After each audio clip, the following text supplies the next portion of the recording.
Okay, good afternoon. Hope everyone is okay. So, fair amount of price action overnight. We got 2 legs down. I'm just wondering whether this is going to reverse after we've had this 2 legs. We got a channel down here, what looks like a spiking channel with a break.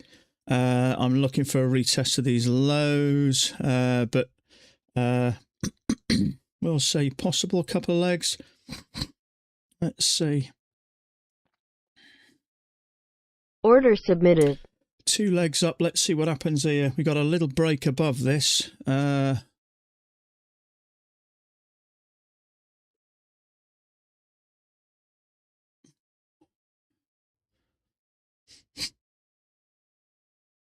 got 2 legs up. The bar's no good anyway. Let's Order cancelled. Bin this. Husker, how you doing, buddy?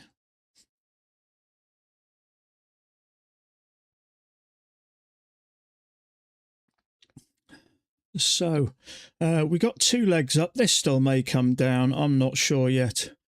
We got to move up. I would need a lower high here. We got a channel with a break, 2 pushes to a new high. So it's hard to know whether we're going to come down and hit the measured move or not. But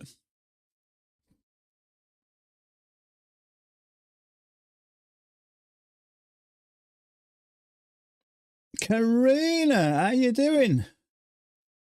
Someone mentioned yesterday, where's Karina? I said, I don't know. I think she's left me. Are you okay, are you? You come to visit. I know you're a busy person. I didn't know whether you were away or what. I was going to message you at the end of the week if we hadn't heard anything from you. I trust you well. So, let me have a look. Who else we got here? Daryl, how you doing, bud? Russell, how you doing? Costs. Let's just call you MC. I think that's easier. So, hope everyone's okay.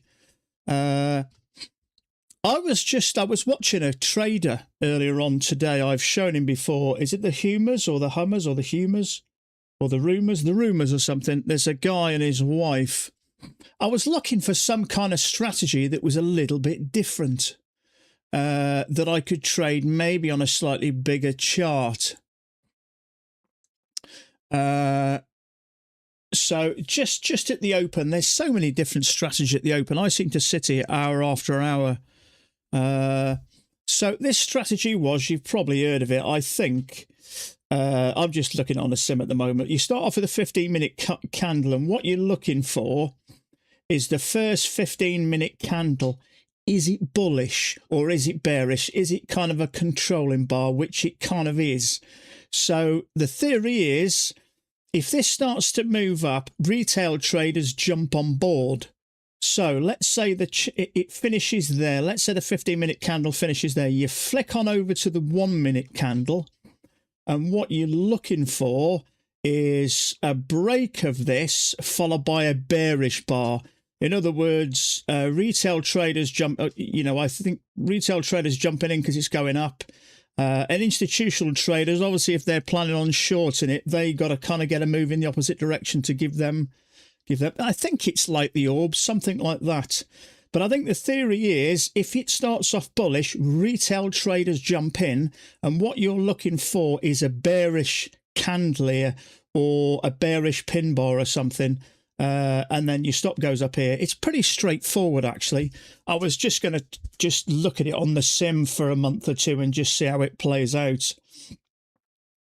But that is a really strong move up. So I think the theory is, if it finishes here, you wait for it to tick above and then become bearish. So in other words, the institutional traders plan on going long. They've created this to push up. Retail traders jump in and this thing comes down, riding on their liquidity. So is it the orb? There's quite a few of them. There's another one that's like this. You wait for it to break out and then retest, and then you go long, or vice versa. But the trouble is, I can sit here for 3 hours and not take a trade. And what I've found lately is my patience is starting to get the better of me. I took that trade yesterday. I still think the trade was all right. They won the other day, so I've taken 2 losses in a row, which is quite rare for me. But I think my patience is just starting to get to me just a little bit. So I thought if I could find a strategy to trade in the first 15 minutes, at least it would give me something to focus on. But things are tricky at the moment. ATR is high, and I saw this on Vladdy posted this. This was yesterday at 20 to 5. Do not trade any of your funded eval or personal accounts for the rest of this week and all of next. Volatility is too dangerous. The movements are erratic. The ATR is abnormal. Do not trade any of your accounts. This goes for anyone here, including me. I'm telling you this to protect you. I've seen this before, and it doesn't end well if you trade it. Okay, so we certainly know things are a bit erratic at the moment. My answer is, as long as it's a good setup, I think you're okay. But the ATR, to counteract the higher ATR, the simple answer is micros and keep it low. That way you can still trade. Or failing that, I would still trade, but maybe on a sim, just to, you know, get that feel. But look how strong that bar is on the first 15 minutes. Trouble is, if institutions create this, other retail traders jump on board, and then institutions start to think about shorting this. This doesn't look like a channel up that's likely to go short at any point in time. So maybe that's a bit too aggressive, but so the theory is you wait for, this is the first 15-minute candle to close. So what I might do is, oh, I've already done it. I might just do that and just keep it at the highs. And then the theory is you flick on over to the, you can do it the 1 minute, 2 minute or 5 minute, and then you're looking for something bearish from that move up. Now, obviously, I'm only on a sim here, you know, any new type of strategies. But what I liked about the strategies is very simple. Some strategies can be quite complicated. If you're learning a separate strategy to maybe trade in the first 15 minutes, it doesn't want to be complicated. It wants to be straightforward. But what I will say, and I've heard this from professional traders, any new strategy that you learn, the experience you've already gained with the markets is a big advantage. So we'll see anyway. So who haven't I said hello to? Taxter, how you doing, buddy? Little Hammer, how you doing, my friend? Karina, we've said hello to. We're in the presence of royalty today. We've got Karina with us. We were talking about you the other day. Somebody mentioned, but you had a few mentioned, where's Karina? I did say you're involved in a Discord and you trade something different. So there you go. Trade the oil market. You don't like trading the oil bond market. I've never really traded it, to be honest with you, bud. But what I found is the way things are on the S&P at the moment, I generally avoid the open.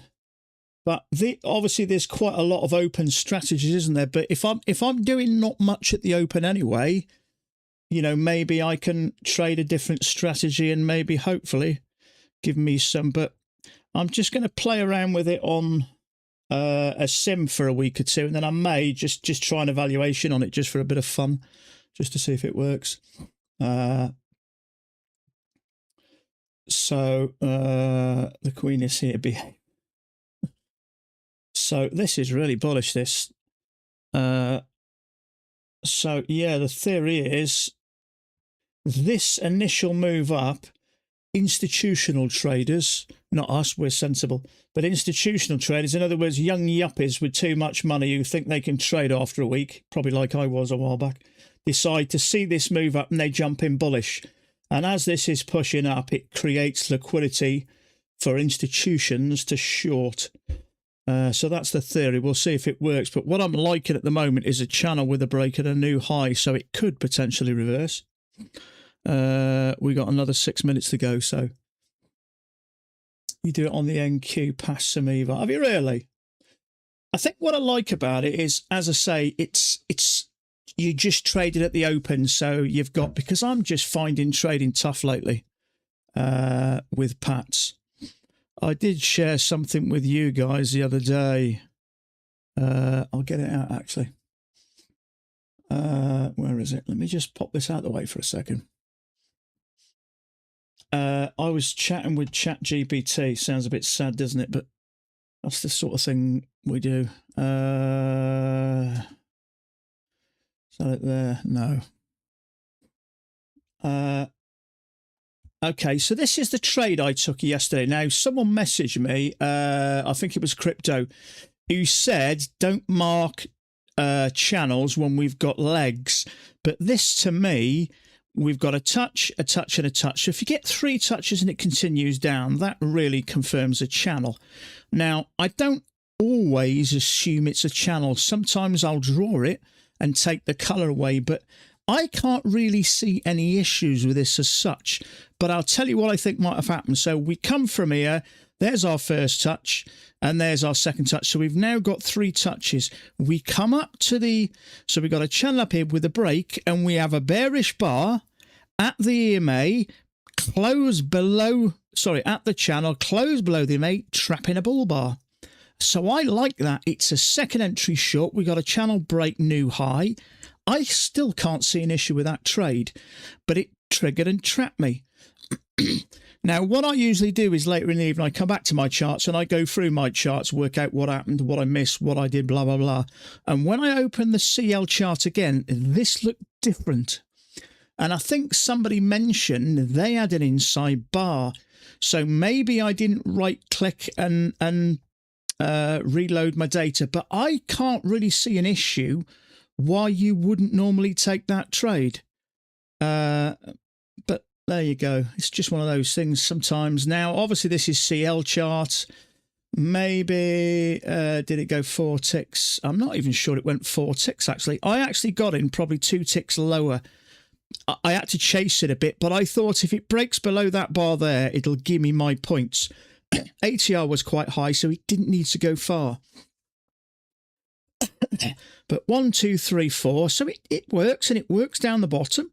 And you can see we got a leg with the break. And if you buy in there, you're likely going to get trapped. But I don't know. Sometimes the bigger picture makes a difference, and so on and so forth. But I might stick it on the Facebook group and see what else. But obviously, volatility now may make a difference. I don't know. Who the hell knows?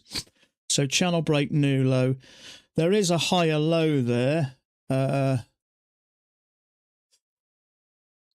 Is it going to work? It's hard to say. Channel break new low. It may do come and test these highs, but this is a bit congested, so it could go either way. You could say it's a triple test to go short for a second leg, but I'm just... where's this 15-minute? Okay, so we got 3 more minutes left. It's losing its bulliness, if that's a word. So it's a bit riskier. There is a second entry short. There is a higher low, second entry short, stroke failure. But EMA's flat as a pancake. So we've had a break of this and a matching high, I think. So this looks a bit trappy. It does look like it's going to break below there, doesn't it?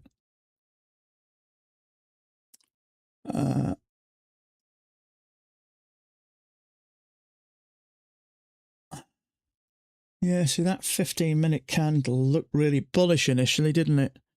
How long we got left? 1.5 minutes. And the theory is, if that's really bullish, loads of traders jump in, and then institutions use the liquidity there to sell.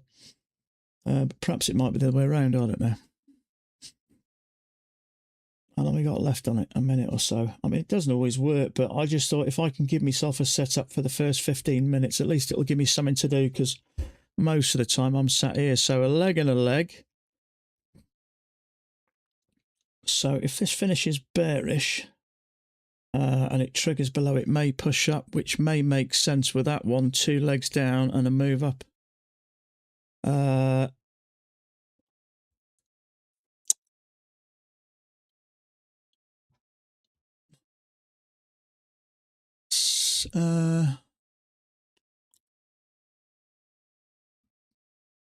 So we must be nearly hitting that already. So that is where our candle is.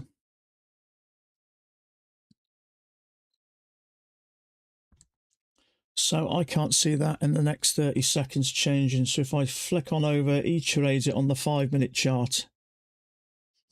you're looking for a bullish move up. Oh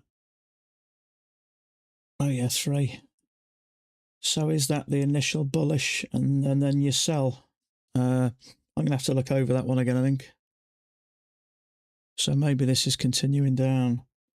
So that's the initial move. People like it. Then all of a sudden institutions get in with the liquidity and move down. So if you put... I only had a brief browse of it this morning. So if you got in there... Mind you, it's not very bearish, that, is it? Let's say you got in there and went 2 to 1, you'd have to get down here. Maybe you will. I think that's how it works anyway.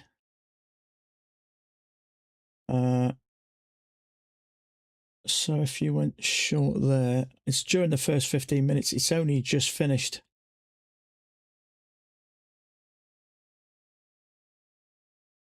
I might have a closer look at that.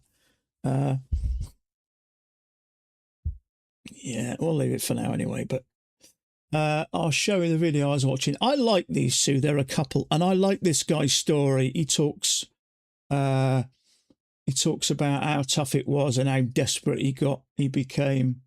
Let me just look at the history. I think that was it.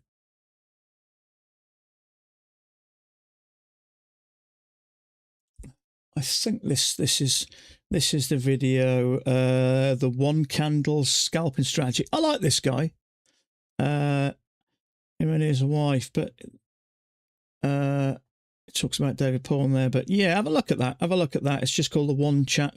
I like it because it's very simple, and practice it a bit, play around with it, see how you get on. But yeah, that's it.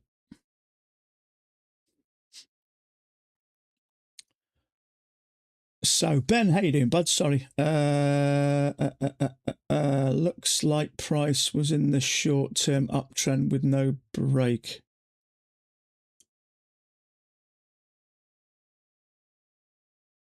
Oh, for that trade yesterday. Yeah, it's... I think the actual channel looked okay. Maybe there was something further up. It's one of those things, isn't it? I will say that because it's got tough lately, I think on occasion your patience do get the better of you. So it's one of those things, isn't it? But a loss now and again doesn't do you any harm. What I think it does is it makes you sit up and go, okay.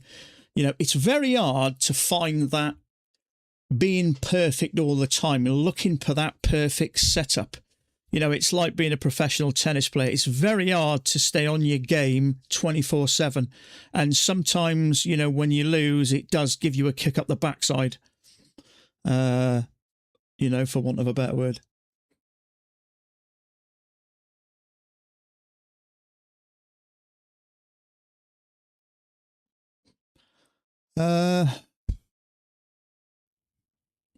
So we've got a couple of legs down. It's hard to know the overall. I mean, well, you say there's a slight air of bearishness to it, but only very slightly.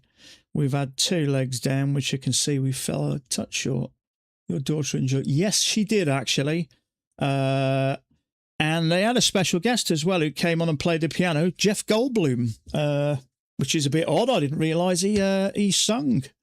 But he sings, plays jazz on the piano. Yeah, she had a fantastic time. They got him about 3 o'clock this morning. My daughter was all excited. But yeah, they had a fantastic time. I think at 3 o'clock she woke me up, showed me loads of videos. But yeah, she did. Leve she went to see. I'd not really heard of her before, but she's like I don't know, she's like a jazz singer, pop jazz, but she plays loads of instruments.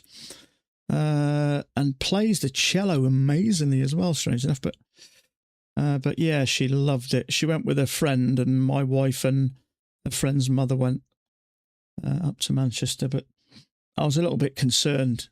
I'm a bit of a overprotective. They had that terrorist attacks, didn't they? That was in Manchester a few years ago. It was the Ariana Grande concert, so I was a little bit. I a little bit worried. Well, I don't know, probably a bit. I'm a little bit of an overbearing parent. You are, though, aren't you? Especially with daughters. Lads, they tend to look after themselves a bit, but...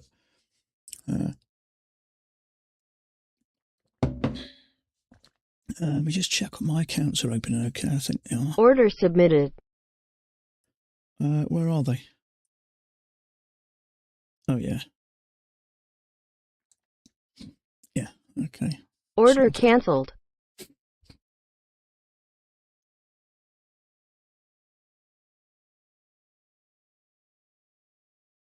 But yeah, Jeff Goldblum, 71 years.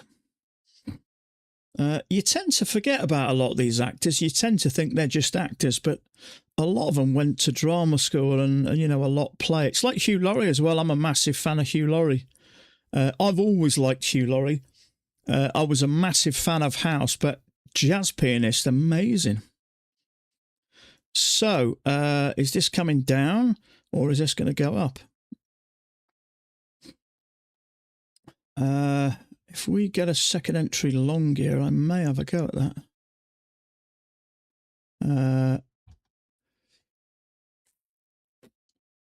There are orders up here at 60, not quite high enough. We got a channel up there. I think it's likely we get up and test this area up here.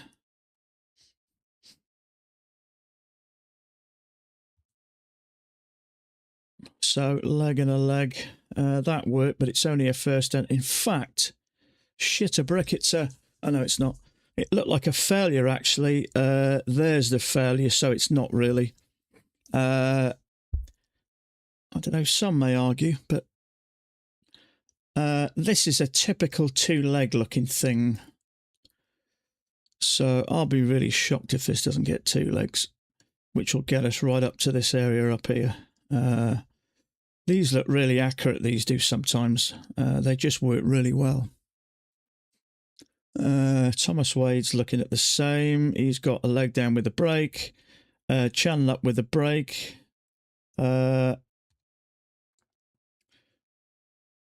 So yeah, it's broke below there, so there's the failure really, but it's working. It's just unfortunate we didn't get a second entry short. Second entry long. If we'd have got a second entry long there, I'd have had a go at that. But that's the problem somewhere. We had buyers there which have just been taken. There are buyers at 62.5, which is perfect, and buyers at 65. So for me, this is just going up and up. Certainly at the moment. So that's where I expect it to get to, that measured leg. And funnily enough, the measured leg is right in between those two lines of sellers. In fact, the 60 has disappeared. It's all moving. Oh, 60 has been taken, that's why. 62.5.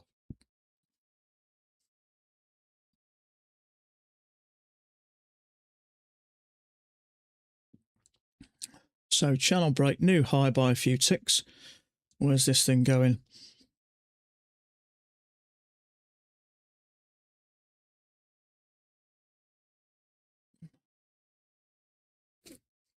It's tempting, but we've already made a new high here, and that is 27 ticks. You get that wrong, you've got problems. And it's triggered as well, and this is starting to move down. I'll be surprised if it does come down. There'll be liquidity up here. I'd expect it to hit them sellers. There's not much in the way of buyers down here. But you never know, it is a little bit sideways.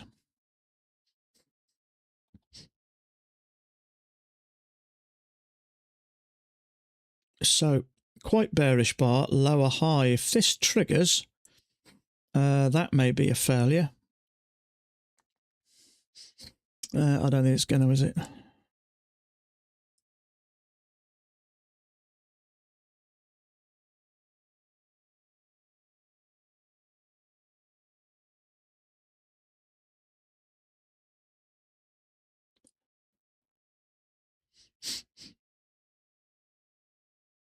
That ATR is not too bad today, just above 4.5. We should get a little shove up in a minute.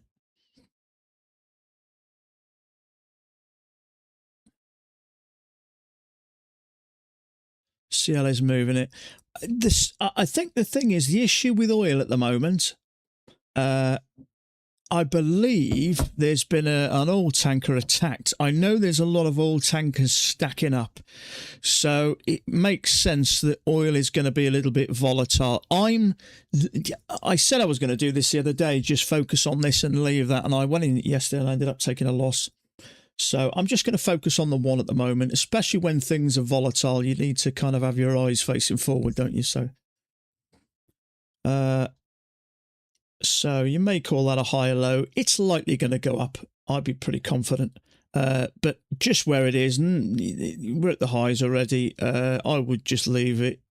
It wouldn't have worked for me as of yet. Depending on where you got in, it would take a tick to push through. But I'd be confident it's going to push up. There are lots of sellers up here, so there may even be the start of a larger channel up. I think there's a good chance we do this. And that would take, this will push up a bit more in a minute. That would take us above all this. I would have to, for mine, it would have to break above that bar there. I'd be confident it's going to, but I'm not getting in on here. If this was down here somewhere, then that wouldn't be too bad. So I'm starting to think there's a wider channel, or maybe. So just for now, I'm going to put that there and just kill the colour so it's an area of interest. Let's get rid of that. That's just going to confuse things. So we're a tick off a leg anyway, so we don't need that. I know, tell a lie, that's what's it, isn't it there?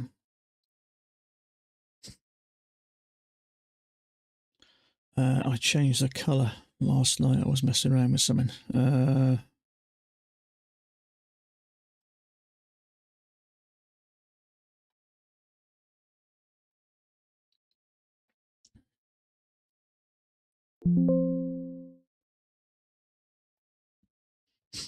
So liquidity 62.5 to 65.70.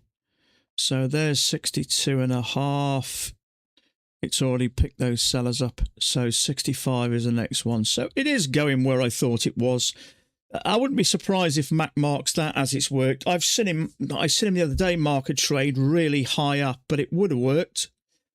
But I would have preferred the second entry long down here somewhere, because that way you'd have looked like you were trapping some bears to go short. So I tip those buyers as well. So this is looking like a channel now. So I'm going to add a little bit of colour.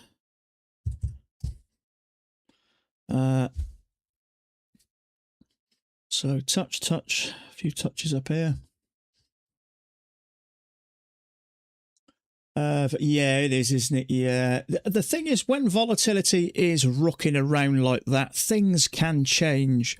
And the downside to trading Pats is, you know, if you were buying here with another strategy, you may kind of, I don't know, you may buy here and put your stop down here and take profit up here. At least if you get this bit wrong, you've got a bit of room to maneuver. Sometimes you get a bull bar, it'll come down, stop it out, and then push up. But with Pats, our stop goes right one tick below the signal, so you really have no room for error, and that's the downside. You've really got to know what you're doing and take good, clear setups.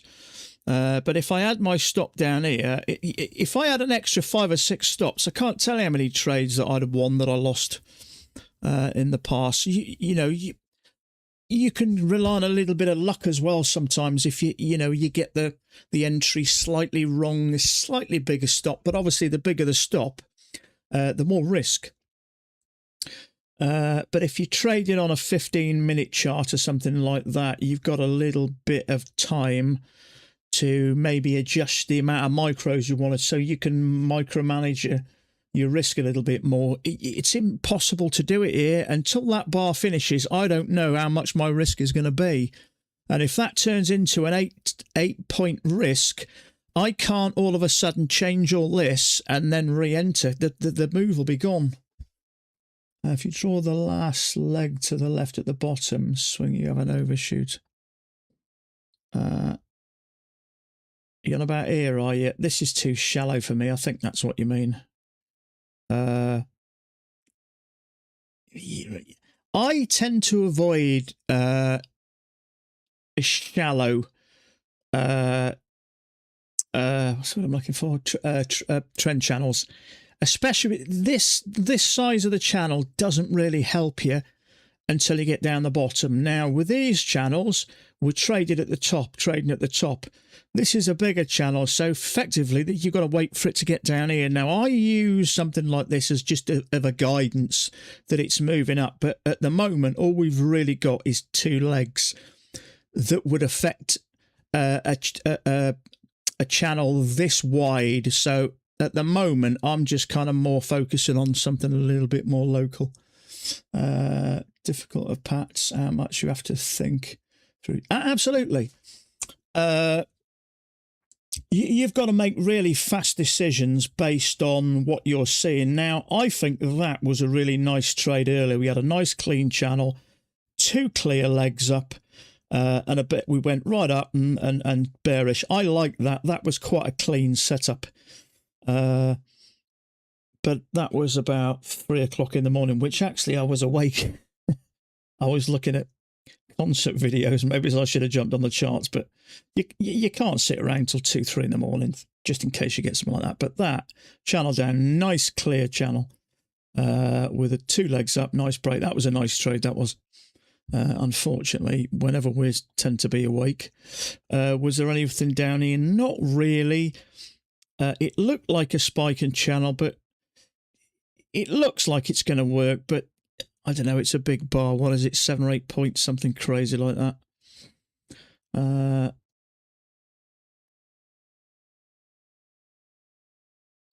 So depending on how this feathers out, there may be a two-tiered channel there, working on the bottom, working on the midline. If we get two legs back to here, then maybe it is. But just for now, I'll probably just leave it as it was. In fact, I'll tell you what, let's kill the colour. So it's an area of possible interest. We've bounced here, bounced a few times there, and here, and here. It's fitting quite nice around the middle line, so maybe it's something, but I wouldn't trade it.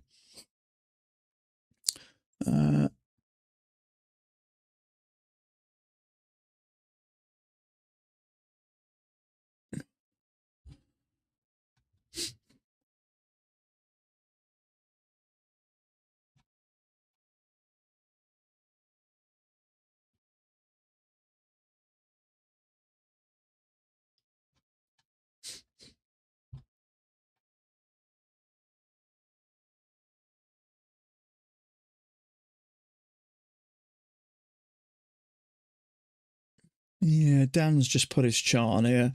Basically what we had, he had this little thing here, second entry short, but it's just two legs down, and it was a point or two, maybe a couple of points off the bottom. I wish he'd put his chart on a little bit more often, actually, Dan. Thomas Wade does. It's just useful if you, if you're thinking something.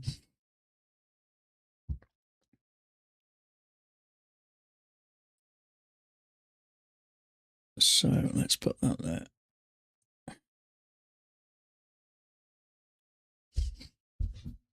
So I'm just keeping an eye on the cricket score.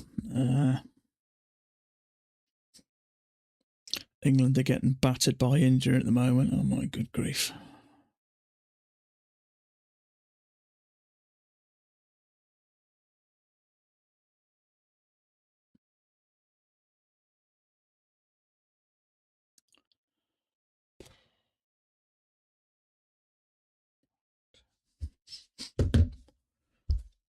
So channel with a break, 2 legs down. I would avoid this. It's not a massive risk, mind you. It looks like it's still 10 ticks, but I'm not sure what's going on. This larger channel, maybe it is, maybe it isn't. I don't know. There is a little bit of resistance up here, which is, this is the open. So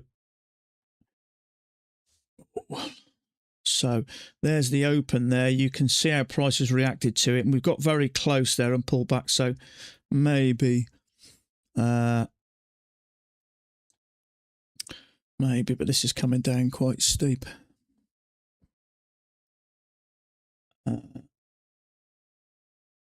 I would be inclined to say that is more like a larger channel.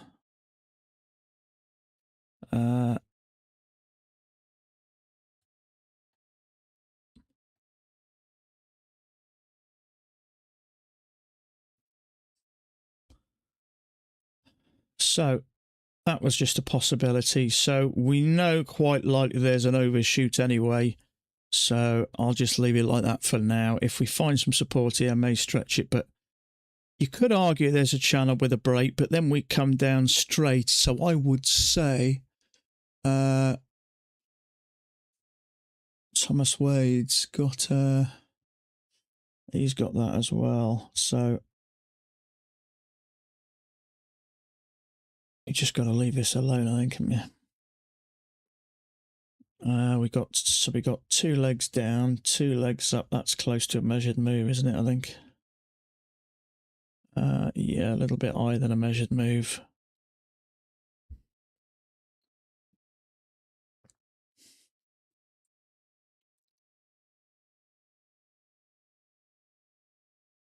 Yeah, that's the one downside to Pat's having such a tight stop. The trouble is, small risks, small profits. If you start extending your stop, you got to go for more profit. And the trouble is, sometimes it works, but market's got a habit of overlapping itself, so it doesn't even give you much of a runner before it comes back. Now, if it's nicely trended and you get into a nice, strong position like this, yeah, it pulls back. But if it's a strong enough position, it pulls back once, pulls back. It still doesn't get above there. So in that case, you know, you'd have got a decent runner on that one, to be fair. 14 points. You could have even stretched it down to over 20, but whether you want to sit through this. But if it's a strong enough position, if that was hugged tight under that EMA, then I'd expect that to hold for quite a while. But these smaller moves, they've got a habit of overlapping before they push back down, or however they're doing it. So it is hard to trade Pats going for bigger moves. The only way to do it really is maybe if you want to go for larger moves, maybe to get rid of a lot of the noise and maybe go for, you know, I mean, look at that. Didn't look nothing there, did it? You've got to maybe, you know, trade something like this. You're getting down here that way. These little pullbacks are within this. They don't really make much difference, but it's a pain. So now we know overshoots can sometimes create a reversal, and the fact that we've got the open there, and you can clearly see how that's reacting to this area, so that may have had something to do with that quick sharp move down. So in fact, we're still more or less in there at the moment. I wouldn't say that was an overshoot as yet.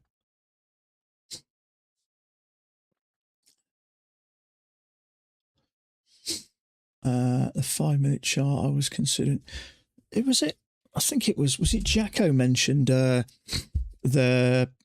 mentioned Al Brooks. I would love, listen to this, I would love to do a strategy where I go from 1 to 2, 1 to 3. In other words, I make more profit on the winners than I do on the losses.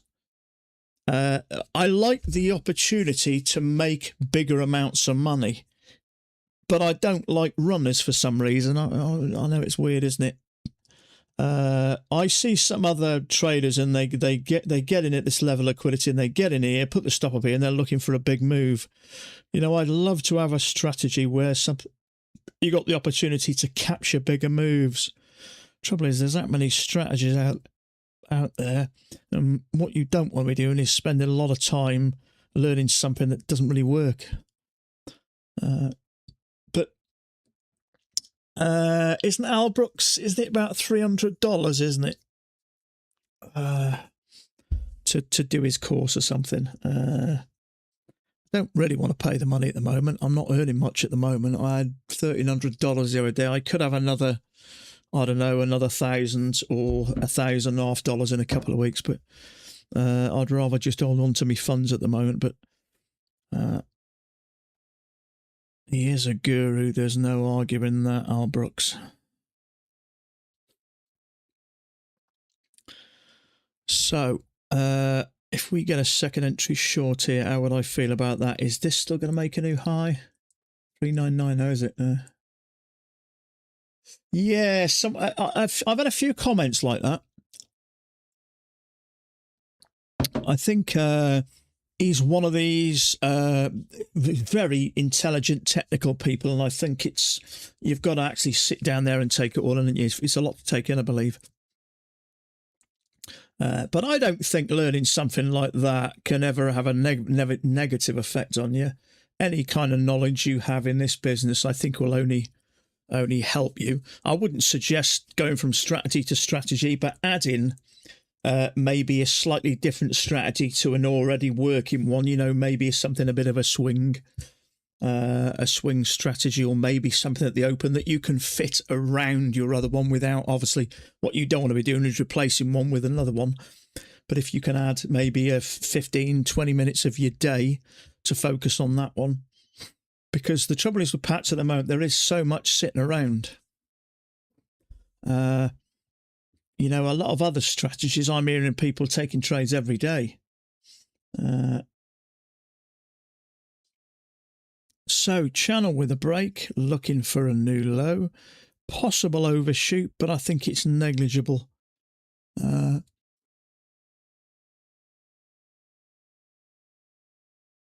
Yeah, Thomas Way's marked it. I don't think he's put it as an overshoot. It may be, but you can tweak it so there's not. If you look on Thomas Wade's here, he's got very wicky minor full. So he could bring that bottom down a little bit, which would mitigate that. So whether it's an overshoot or not, I don't know. Sometimes you'll hear Max say it looks like an overshoot. Other times he'll say that he doesn't think it is. So if it breaks out, is it an overshoot or?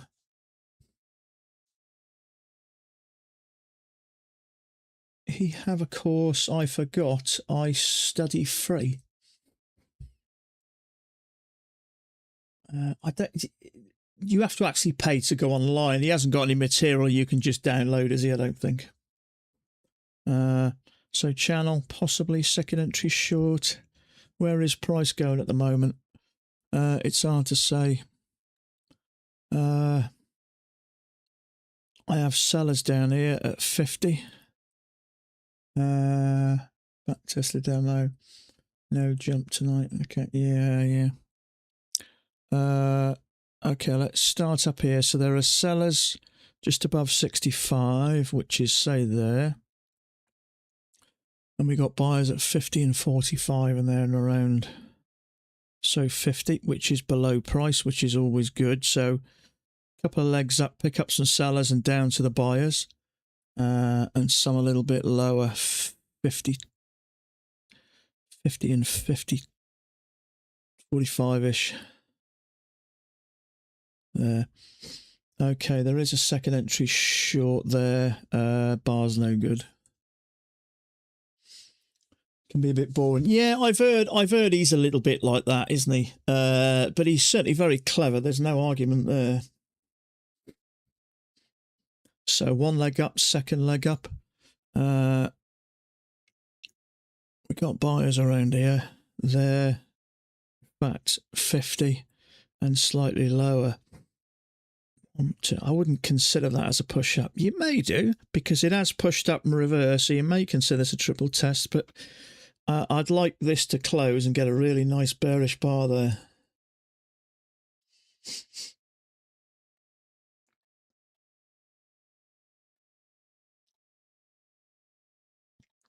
Okay, so there is two legs up. Let's see if we get a lower high. Mac learnt from him. Yeah, I believe so. Excuse me just a second. I'm just going to take a quick bathroom break. I'll be a quick minute.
Okay, 2 legs up. I'm looking for a lower high, really.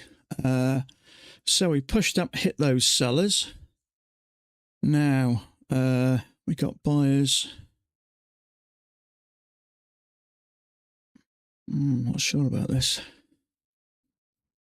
So the possibility of an overshoot may give a steeper pullback or a deeper correction. That may be this. There's just nothing here at the moment. Let's see if we get a lower high. Look at that.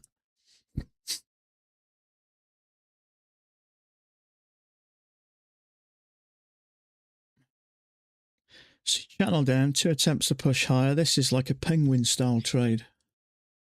Get in here, stop above here, out about here. We know where this is going.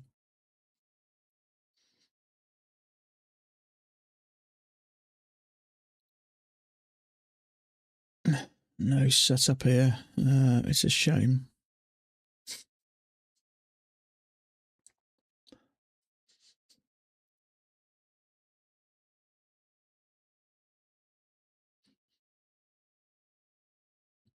Yeah, it's just no setup for us up here. What we wanted really is a bar to finish there, push above and close below that EMA. We may still get a lower high before it hits the lows.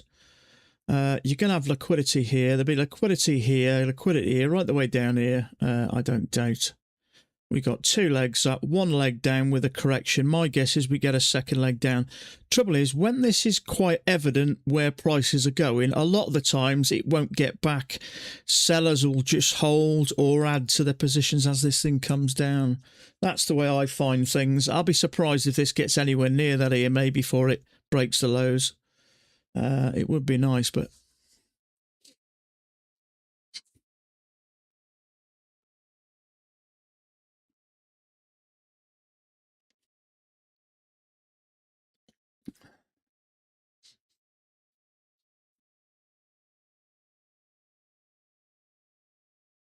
it's trying, but it's not going to happen, is it? It'll get down here before it hits the EMA, I think.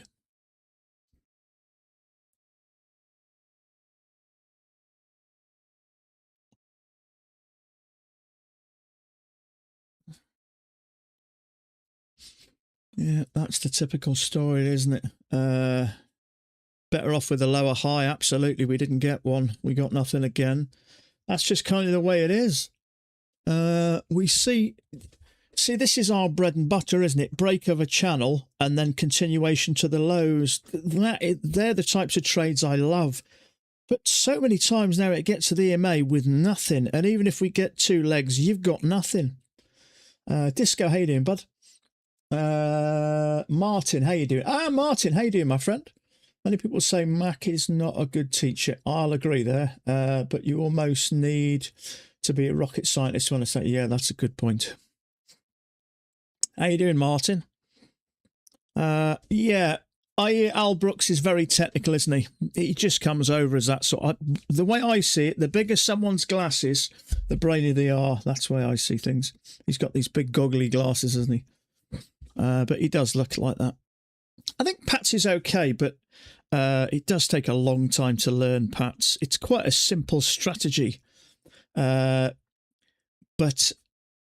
the trouble is with Pats,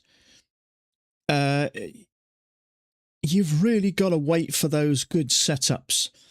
The strategy is quite simple. Just to explain, it's relatively simple, but obviously it's applying it to the correct context.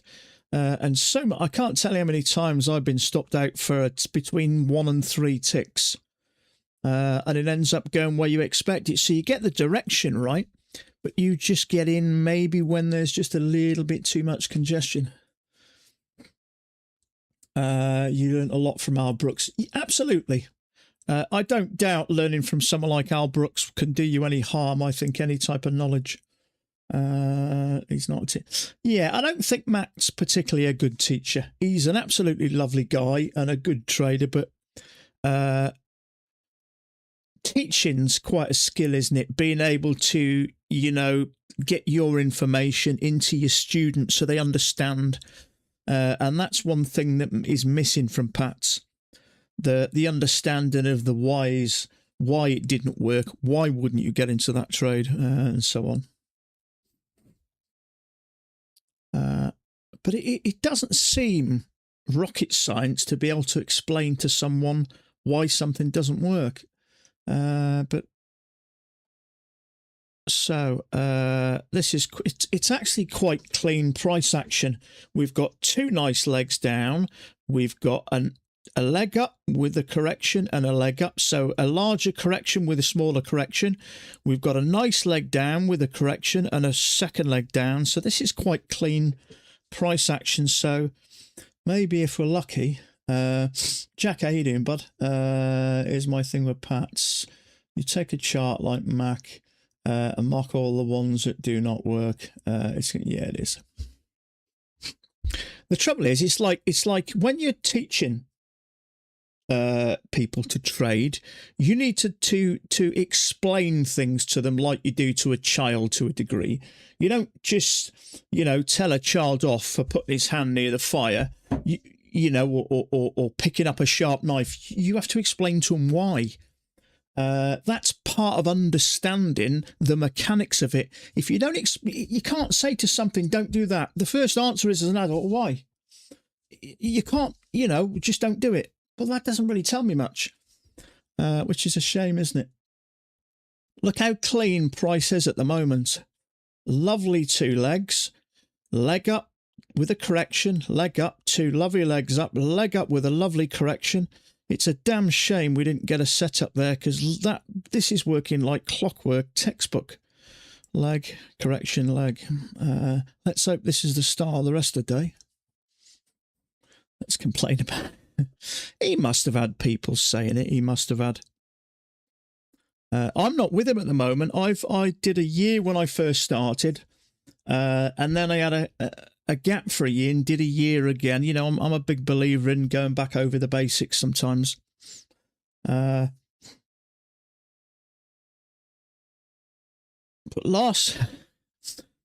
I tend to not use the forum, but I think the one and only time I used the forum, I got a right telling off.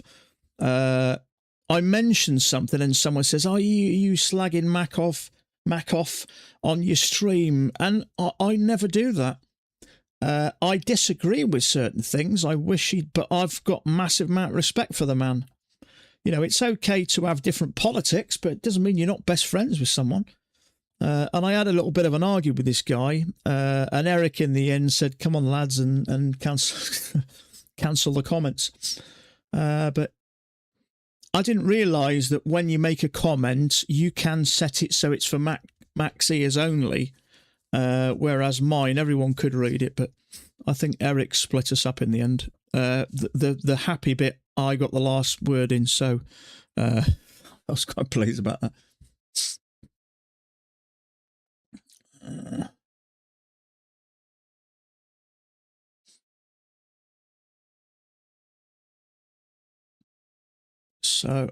So lows of the day down here.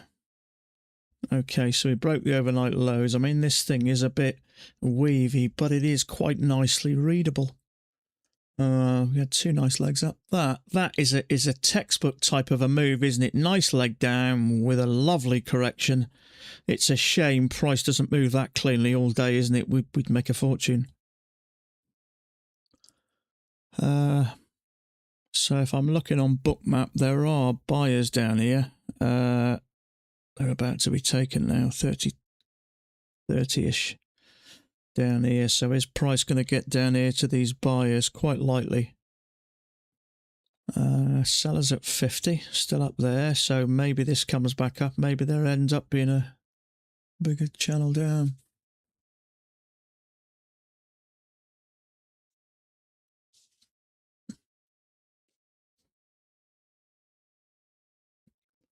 Okay, so we're getting down to these buyers here. There are a chunk at 30.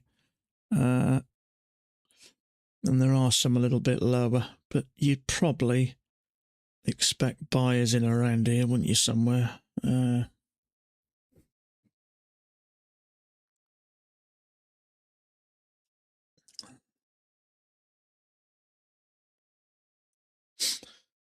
Yeah, which is why I go for 3 points. I think 3 points for me is probably the closest to 1-to-1. Now, obviously, with the ATR a bit higher now, it's not ideal, but going for a point, I think, is madness. Now, if you've been trading 20 years, you'll probably get away with it, and if you're trading with a runner, but I mean, if you got the luxury to be able to trade 5 contracts, then maybe you could incorporate a runner. But I think going for a point is madness. You know, if we can trade, if we can risk 2 points maximum, then yeah, I've got a problem with it. But our average risk these days is about 3.5 points. So that's your cost price. So if your cost price goes up in any business, you have to put your retail price up. You have to put your shop price up. You know, if you're buying tins of beans when Mac started for 20 cents and selling them for 30 cents, that's fine. But if your cost price goes up to 40 cents, you can't still keep selling at the same price.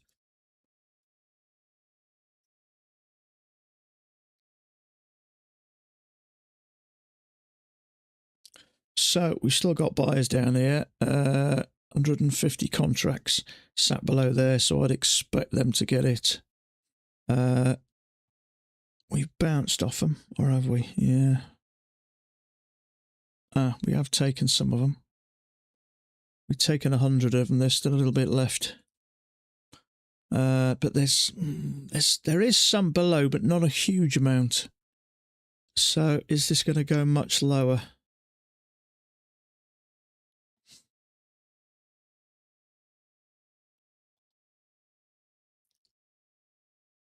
Okay, so that's clean the rest of them out. Now there are some at 27.50 and 25. There's the 27.50 and there's the 25. So they're not huge. If they were really strong, I'd expect price to come down. They still might. But if this was any type of a channel down, which I don't think it is, we're getting to kind of this area, aren't we?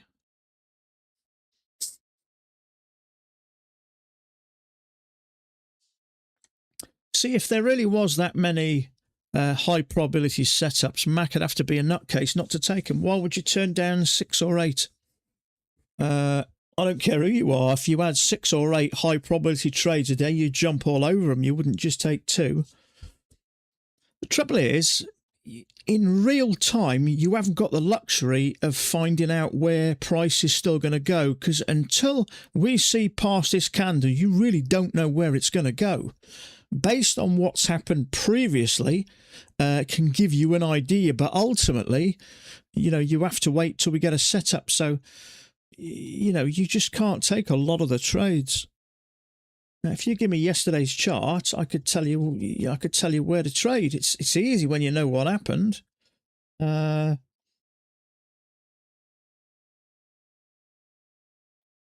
high low there. Like Max says, finish in the top third. I wouldn't take that personally in case we had another leg down, but I could put a mark above that because it worked. You could say, triple test, or we got a channel break new high. You go short here. It's crap in my opinion, but it worked. In fact, I think Mac marked that. Is there a failure there? Technically, if that bar triggers above it, you could put a mark there and say that worked. Second entry long, you could put a mark there and say that worked, but you don't know whether this thing's doing this, which it could be. So do you really want to go long in a downtrend? So if you got the luxury of seeing the chart the day before, same again, well, I'd have probably taken that one, to be fair. You can clearly see there's 2 legs down, triple test. But it's easy when you see the chart. But when you're seeing it in real time, it's not that simple. Okay, so those last orders on Bookmap got taken. There is some down at 20. So there's 200 contracts down there. So this could come down further. So, and there we go. Let's I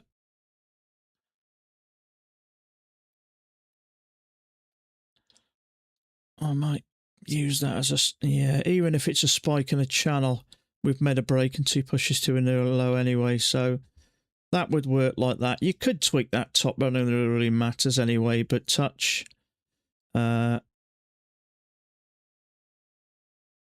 So we've got a touch here. It's pretty good there. Touch there. Bottom's finishing nice. Small break.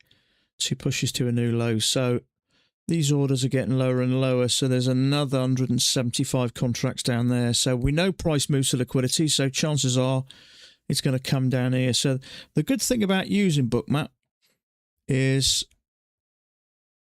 it gives you an idea where prices are likely to go. So if you get a nice setup here, you can see at the moment they were constantly down here. They're at 15 there. There are buyers down there, 177 contracts. So price is more likely going to get down there. So if you've got a nice second entry short here and you've got strong buyers down here, you may decide it give you the confidence to hold a bit longer. Because without Bookmap, you've got no idea where prices are going. Can you see there are some sellers coming in? Just a few at 20. It's telling me if we get a small pullback, traders are willing to jump back in. You can see it there, can't you? Slightly above 20, actually. So traders are trying to capture, trying to jump on this. But you can see those orders, nearly 200 now. But it's just below, oh no, it's about 15. You can see a chunk of them. There's not much, there's some at 40, but that's quite far away. So my guess is it's going to hit this price. There we go, so we've just hit it now. So there are 100 contracts at 110. Not a massive amount, but there are some at about 112. Which is here, so we still could come down here. 15 there, so where's the 15? Right, I don't like when buyers are above the bottom. When they're below the bottom, that's fine. So if you get a second entry short, you know you could at least ride it to the bottom. But you can see 100 odd contracts there. There are sellers just above the 20, so if we did have a little pullback, there are sellers willing to jump in here for maybe a little bit. So maybe a second entry short here. I don't think it'll go far before it comes down again. So we're hitting them sellers now. Let's see where price goes. I fully expected to get back to the EMA, but now let's see how long these 15 down here. Once it starts to go up, sometimes these will just get yanked. You can still see them there, 119 contracts, which is not a huge amount. But there are starting to get sellers further up, which may suck price up. So I wouldn't short here anyway. We got a channel there with a break, 1 with a pullback, 2 pushes to a new low. So you've got to give this a little bit of space. So I wouldn't be surprised if that bear bar there gets stopped out, because it's too far from the EMA. It looks like a little channel with a break. You see there are sellers just above price and at 35. Sellers up here. Now, I'd be looking at the size of the channel down. I'd expect a reasonable... I think that's a bit high personally, but I'd expect that bearish bar to get stopped out 100%. You can see those orders in. Not a huge amount, but it's enough to push it above there. That's too easy, that is. It's easy liquidity above there. Now, this thing's bearish, so you never know, but I'd like to see it push above that. If you're getting a bit too early here, it's a bit premature, you get stopped out. And a lot of the times we'll get one leg, maybe a break up here, short here, second entry short. So you're right to think about going short, but too premature to get in there. I like the fact that we got a higher low, so if this does push up, we may come back down. Still got buyers at 15 down here. But it would have to push up. Let me just pull this out of the way a minute. So I would want it to push up here. Stop out that premature one. Trigger the bull bar and then start to work down. A green arrow on that bull bar at the bottom. Call it aggressive, yeah. I wish all aggressive trades like E-marks win. That'd be nice, wouldn't it?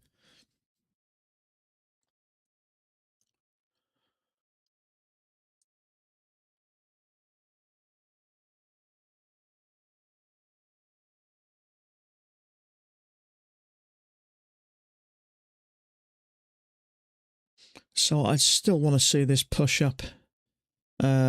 Usually, if there's an early weak position here, usually they get. Oh, there we go. It's finally been stopped out. So the thing is, with the ATR being a little bit higher, you may have still got something there. Yeah, you would have done. So book map sellers at 30. Now we got liquidity up here. Is it going to take out this liquidity? So we got sellers at 30 and sellers at 40, which is a bit high for me, but depending on the size of the channel, depending on how you draw it, 2 legs up, I would probably go with that. So those sellers there that you can see, right where that 50% line is that pure luck or what? So if I put that there, look where that bar I got there is completely disappeared. There it is. Where's it disappeared? Right by that 50% line. Now, what's the chance of that happening? You can see right at the bottom line, you can see the little red line there. So, interesting to see if it gets up here. But with the size of the channel, I wouldn't expect it to go much further. Bearish bar there. You could take that one. I think that's okay to take there. We've had a break and a couple of new lows. If it pushes up to some of these buyers, that bear bar there got stopped out, but it's an inside bar, so it is weak. I wouldn't take that myself personally. I want to just see what's going on here because there is liquidity above here. Now, this may come down now or it may push higher, so this is a no trade zone for me at the moment. Thomas Wade shows losers. Yeah, I think that's strength of character. See how you got a bull bar here that's broke below there and it's triggered. I bet there's going to be some shorts taken there, but it's a bit congested now, especially with liquidity up here and sellers.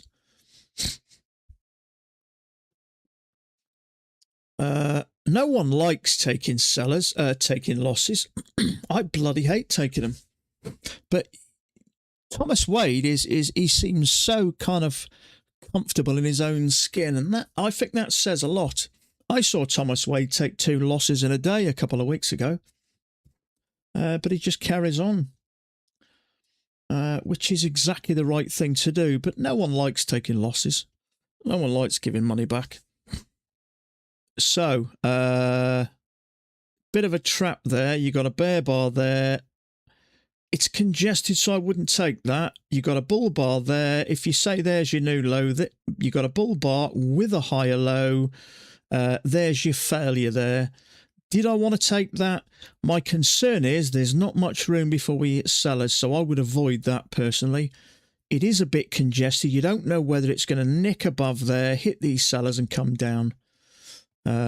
So how much room have I got up there? 0.5, 0.75, maybe a touch more. 0.75. It may hit these and drop. I'd have to get, so that would have worked for me, but I just want to give us a little bit of space. Absolutely, yeah. You got sellers here which got trapped and stung. You got sellers here.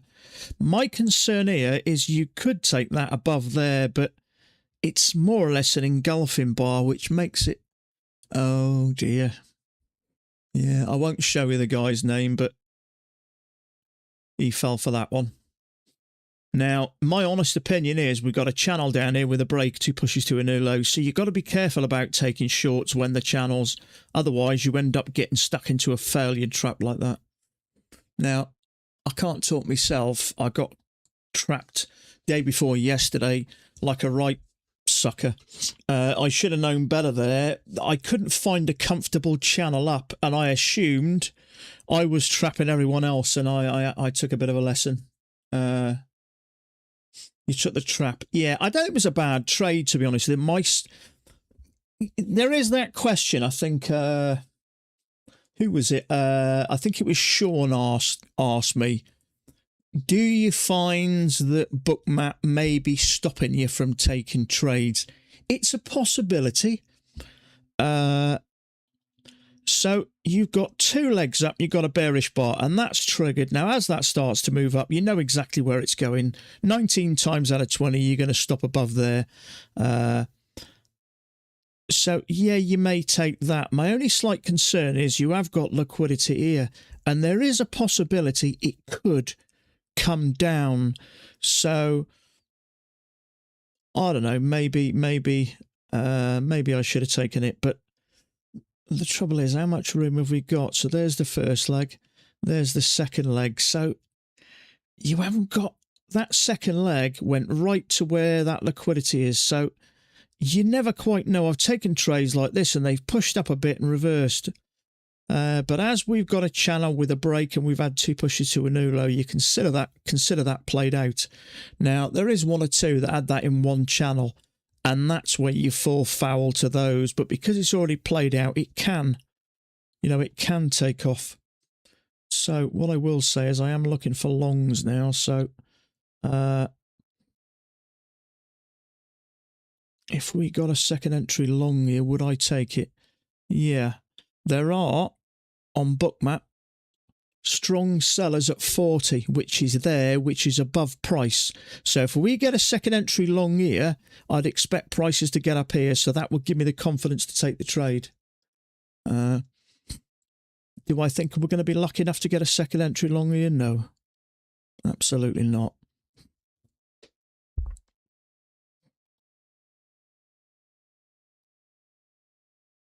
And that's the thing with trading at the moment. Where's that thing I put a comment on the Facebook group the other day. This refers to ES trading pullback traders, which is what we are. Pullback traders, continuation traders. That's the type of thing we are. So let me show you this. Some of you saw it, maybe some of you haven't. Maybe this might give you a little bit of confidence.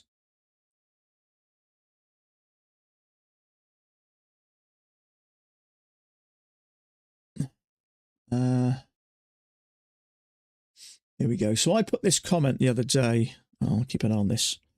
I said to ChatGPT, trading seems difficult lately. I said I trade on the ES and I trade pullbacks, higher lows, second entry longs. What's your opinion? And that's what it said to me. Why it feels hard right now. Since late November, which is when things change, overlapping daily candles, which we know, I'll show you in a minute, compressed ranges, failed breakouts, fast reversal intraday, no sustained directional legs. The environment destroys, 2-legged pullbacks, EMA continuation, and breakout traders. That's what we do. We trade failed breakouts, 2-legged pullback, couple of legs back to the EMA, and EMA continue. That's exactly. So when the daily goes sideways, 2000 tick chart becomes micro fake trends, EMA flattening, pullbacks that don't follow through, blah, blah, blah, blah, blah. Your edge doesn't disappear. It just gets less A+ setups. And another thing to confirm this,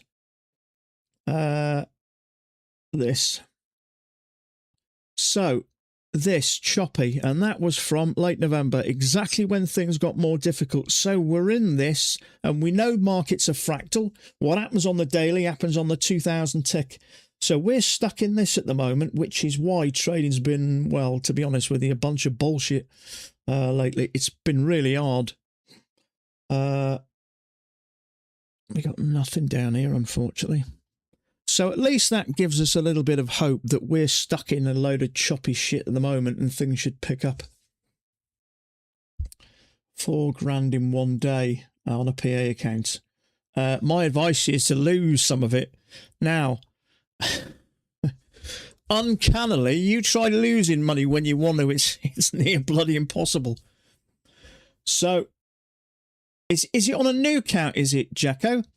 If it's on a new account, it's a 50%, what's it called? Daily, whatever it is. So, if it's one of the old accounts, there's a 30% consistency rule. So you'd have to make about 13 or 14 grand in that account. So you could either aim for 13 and 14 grand. It's an old account, yeah. So you've got to probably hit about 13,500 before you can take a payout. Or you could lose some of it. What happens really is at the end of the day. So, no, you can't, can you? If you lose, now, apparently, I was told this. I thought the trailing drawdown stops when you hit $2,600. It does the following day. So if you make 4,000 and lose 2,500 of it, you'll let your drawdown, even though you've still got 1,500 in profit. So I would make it. Let me think. So I would probably, if you lose about 2,000 of it, then tomorrow, no, I would lose 1,400 of it. Then tomorrow, you'll be on 2,000 profit. I'm not sure how it works, to be honest with you, mate. That's weird, isn't it? You know, if you made $4,000 normally in your own account, people will be patting you on the back. But if you do it with a prop firm, it's bad news, isn't it? It's silly, really, isn't it? I know you get a lot of people going for windfalls and stuff, but try to go for 40. Yeah, exactly.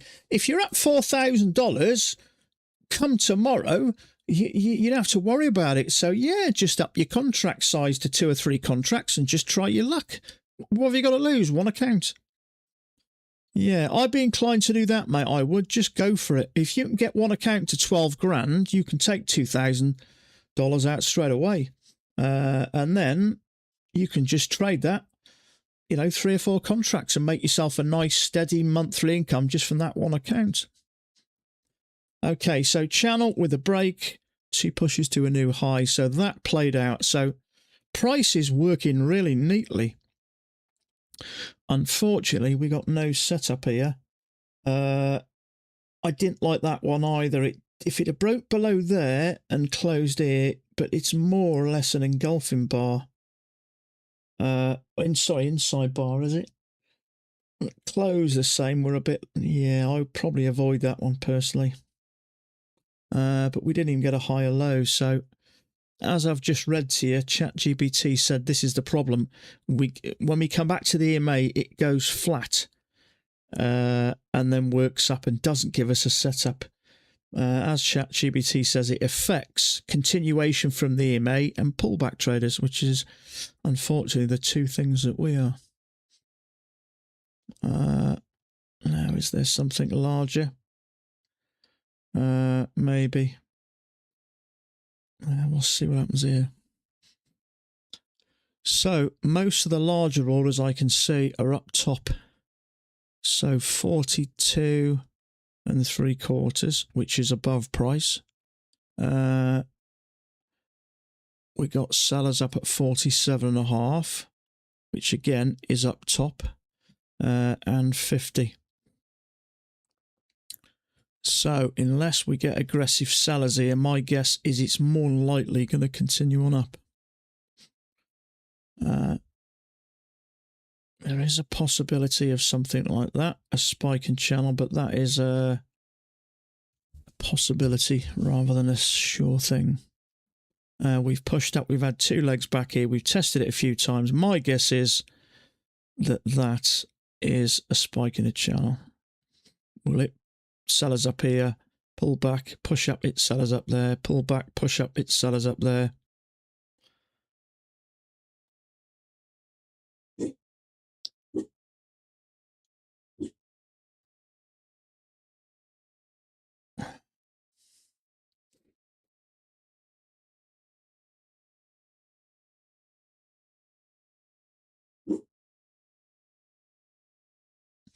Yeah, 6 times on one account with the new PAs. The old ones you can do more, I believe. To be honest with you, if you can get 6 payouts of $2,000, that's $12 per account. Nobody says you can't blow the accounts after 6 payments or after 5 payments and start another one anyway. So there's always something to do. Okay, so we pushed up again, hit those sellers. So I'd expect price to have a couple of little moves down. I'm looking for a move down, and we've got sellers up here, so I still think price is going to inch up.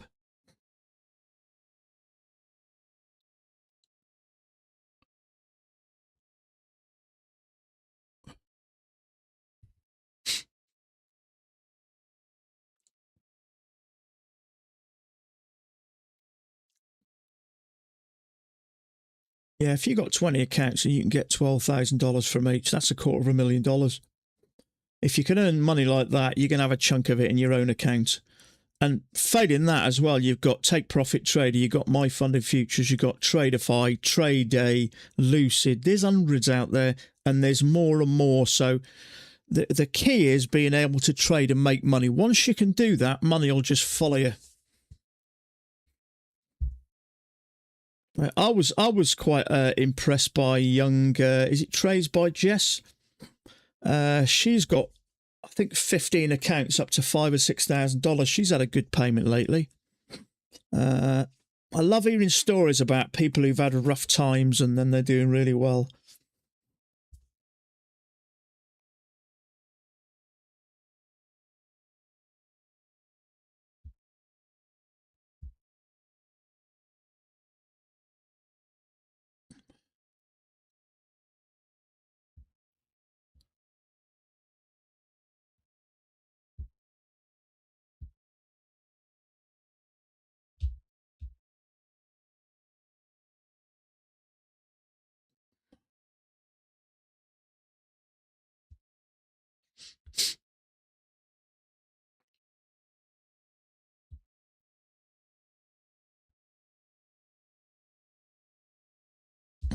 So I'm looking for a little move back here.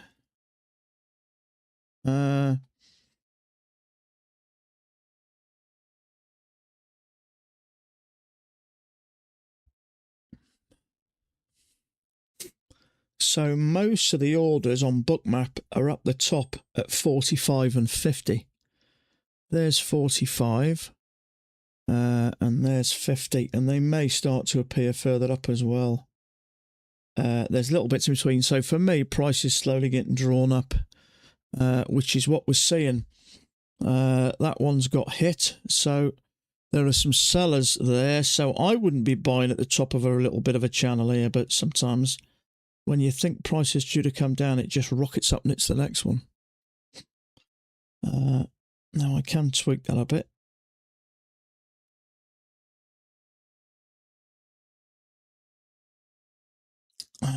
But not if it gets any higher.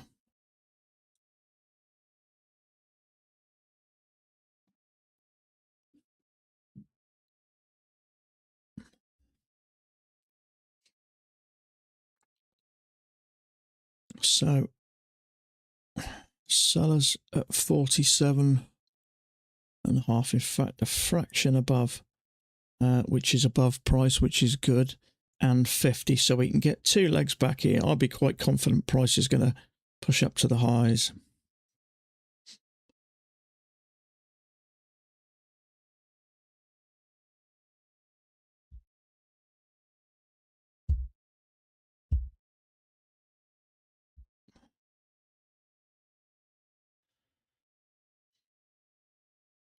So Thomas Wade's got more or less the same as me.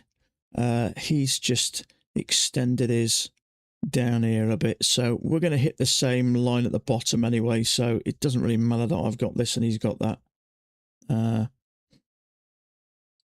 As long as we get 2 legs down to this area. Even if I took this down, I could tweak it a bit, but it doesn't really matter, I don't think.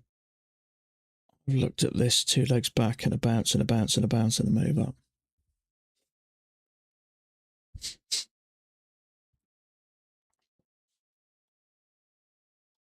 Okay, so there's... Oh, I thought we broke above there. I'm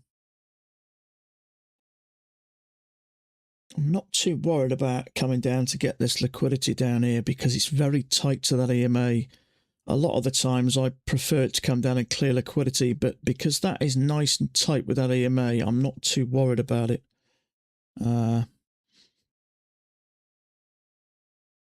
Now, we've got a channel up here with a break, 2 pushes to a new high. So there's always a possibility that's not a channel, which is why I've got no colour in it.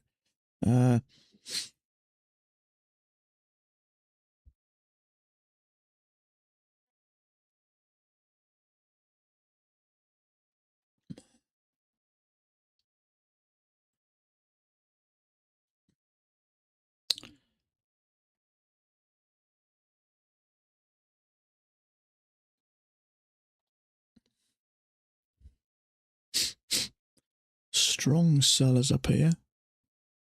Oh, shit balls, you scared the shit out of me. Wilson! Oh, sorry about that. I barked. I think it's just took 2 years off my life. Wilson! Oi! Excuse me a second. Then my art can take it.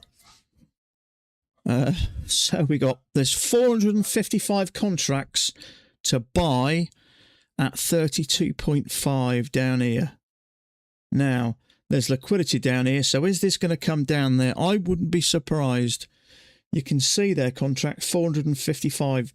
In fact, it's just above 32. Yeah, 32 and I'm just above, which is there.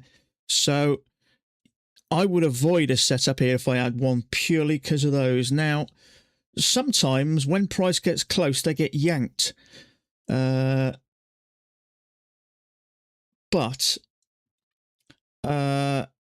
obviously you got slightly more aggressive buyers here, but while they're there below price, I would have to let it hit that before I got into a trade. If we got a second entry long here, I would leave it if those buyers were still there. So let's just see how this materializes.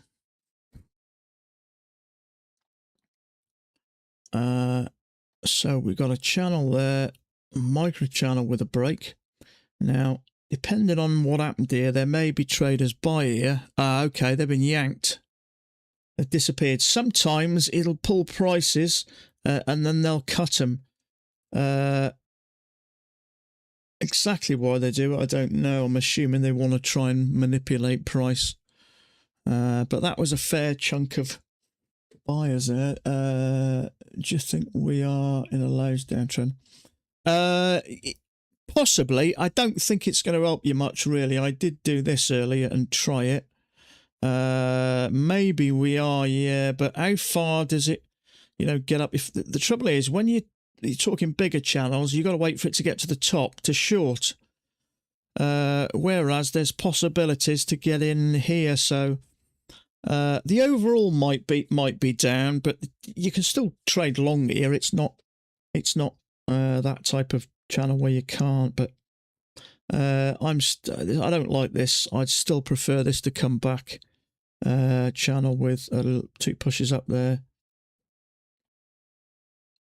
I wouldn't take a long here, although I think there's a chance price is going to come up. I'd like to come back here.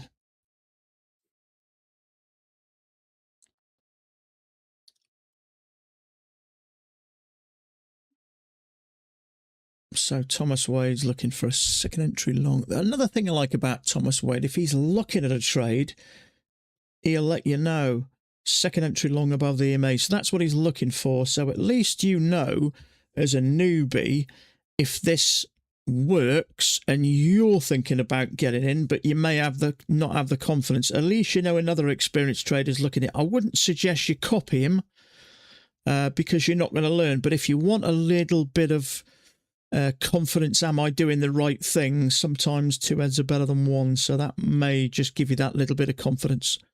But you really want to figure out what your entries are. If you're copying people all the time, you're never really going to learn. And although it sounds good in theory, I've tried copying people before, and when you lose, it hurts even more.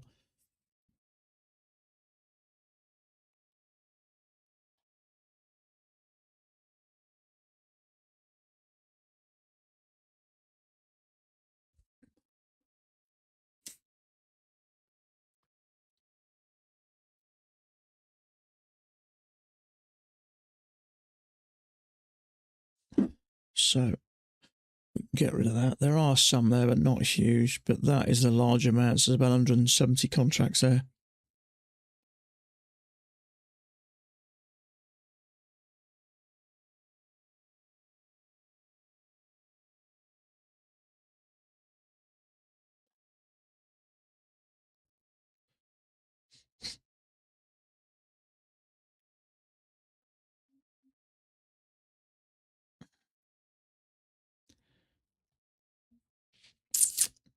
Now, you may argue that's a higher low, but because we've got a channel here and break, we haven't made a new low, so I would avoid anything here personally. Thomas Wade said he'll risk if it's a good bull bar. It's going to be at least 18 ticks. No, that's no good anyway. I'd like it to come down a little bit further. Now, is there something wider here? There may be. That actually doesn't look too bad. I actually prefer that. That's what Thomas Wade's got. In fact, no, tell a lie, he's got it more like this. So this would be a break, but I don't know. I don't think that's terrible. Let's put it there. I'll see. So 2 legs back, that's nice. Have we got any buyers down here? There are some at 32.5. I think that's a bit low, but what I will say, that is below a good chunk of liquidity. So this second leg, if it hit this and gave us a bullish bar, that might not be too bad. 2 legs will get us close to that area. Yeah, look at that. 2 legs down. Boom. Right to these buyers. And you wonder why buyers get in at certain areas. 2 legs back, that will be cleared liquidity here and here as well. So we'll see if this materializes.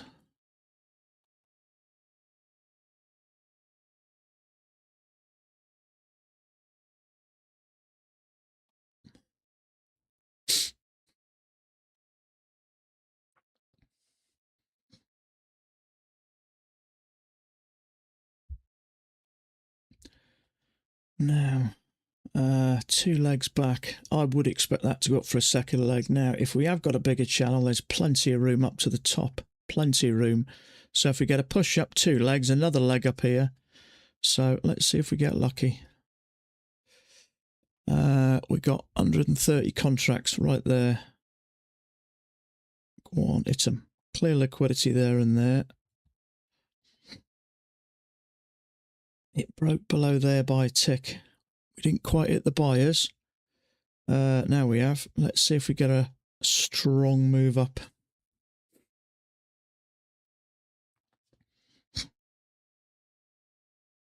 Now, I would probably wait for a higher low here as we're quite far from the EMA.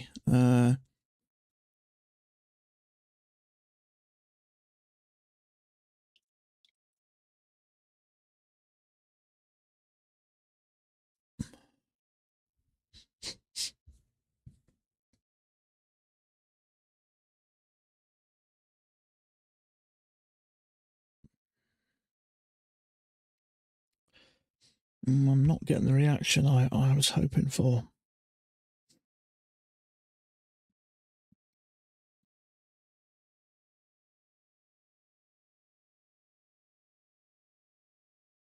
He had a mentor who would size up when he lost. Watson used to do that, didn't he?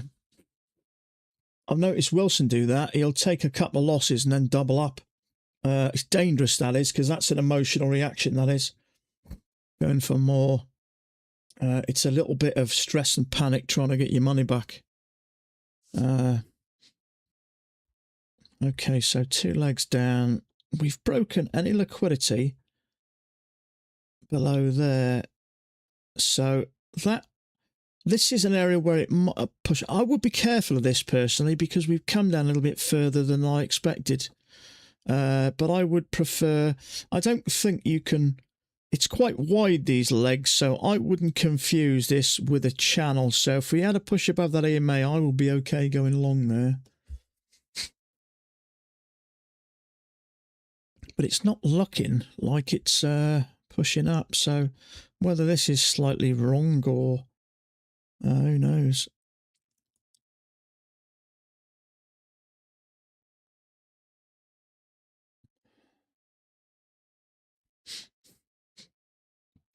We are going sideways, which is encouraging. So it's a little bit congested. So perhaps there are buyers thinking maybe this is the time. And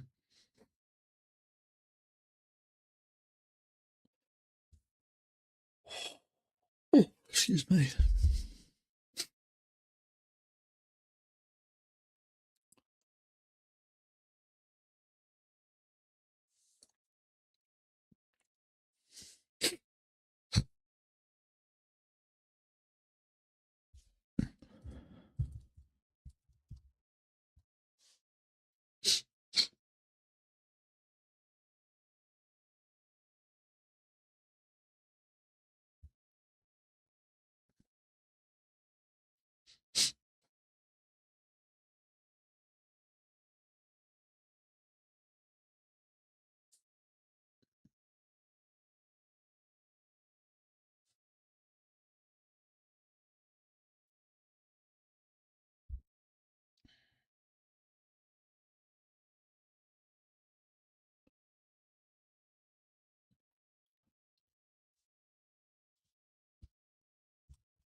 Uh, hmm.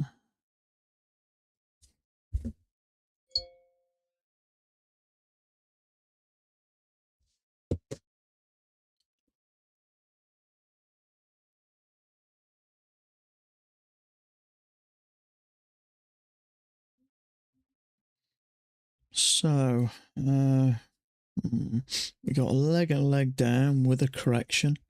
Is this another leg and a leg down? It may be. Let me have a look. Okay, so we got buyers down here at 20, which is where we are now. And then we got some down here at 15. They're probably likely going to continue down. If we can get a couple of pushes up, there are some sellers, not a huge amount, at 30. Now, if that pushed up there, by the time that got up there, that EMA would be there. So if we can get a second entry, these bars are getting, well, I thought they were getting smaller, and it looks like we might get this, but then we've just had a larger bar. So we need a push up here. There is liquidity down there, which we broke.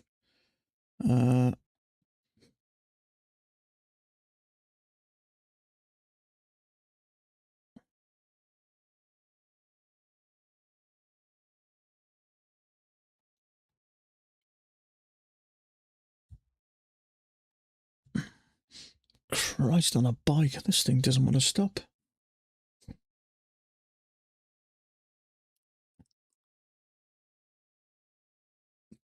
Straight down there, straight down to overnight lows. No worries about that. So those sellers at 30 have been yanked, which you'd expect. There are some more around about the 6. No, still too high. We need them back here around the 20s, really. 17.5. That's just too close, that.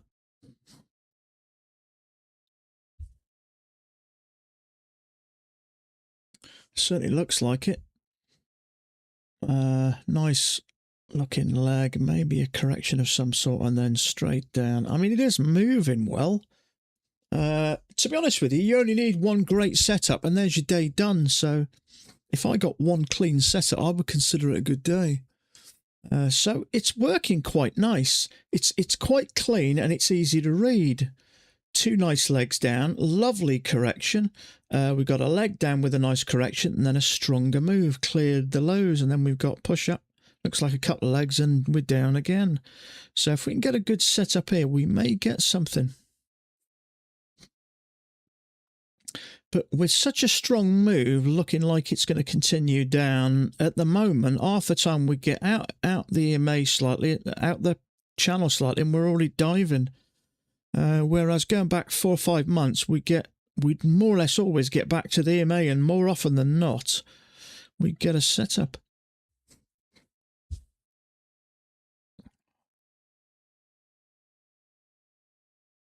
Oh, excuse me.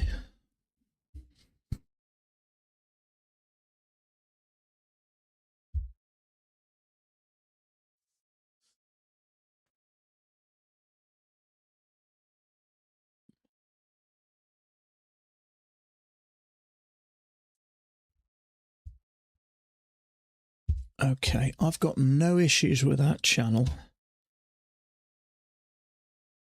So if we can get 2 legs up, we may get something. Let's leave it a second.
Okay, second entry short there, but that's just a bit too risky for me. There is a second entry short there with a bear bar, but there's something about this I'm not massively keen on.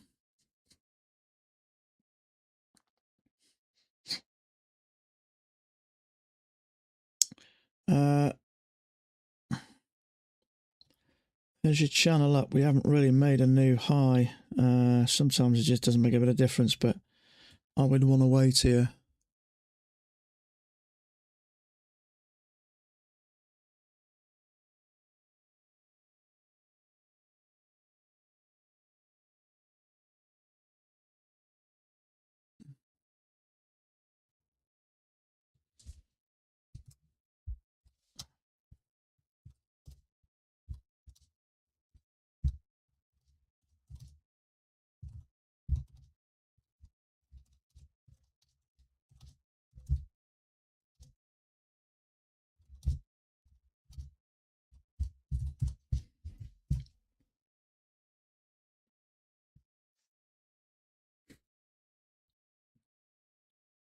It is a second entry short, but it's only really one leg up, and we haven't made a new high, so I would have to avoid that.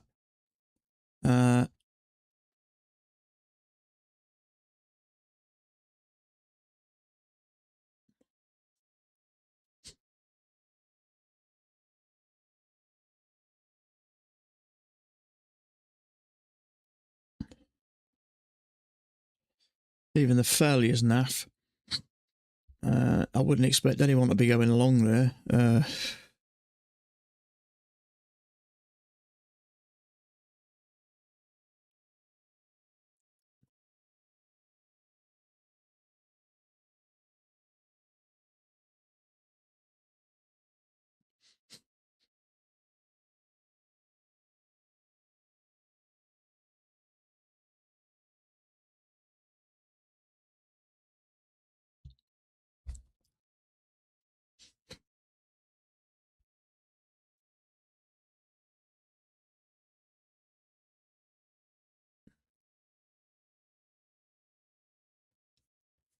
You took the second entry. Yeah, I just had to leave that, unfortunately. I've been caught in them before. The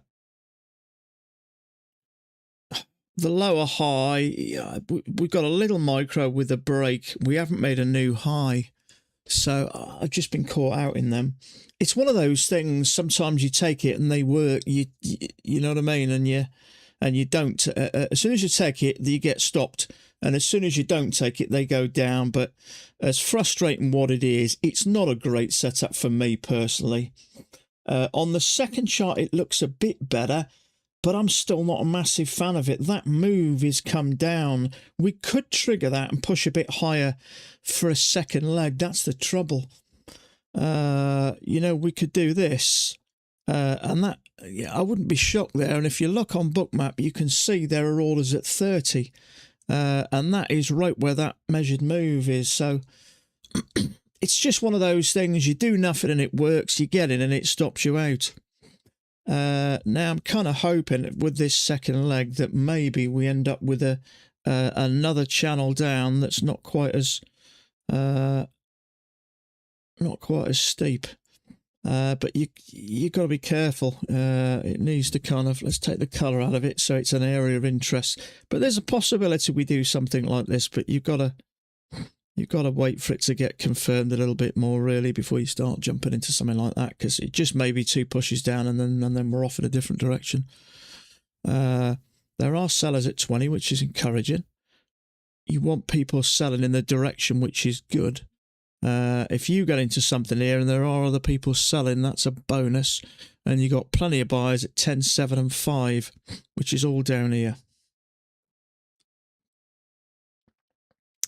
Now, there was a quick flicker around there.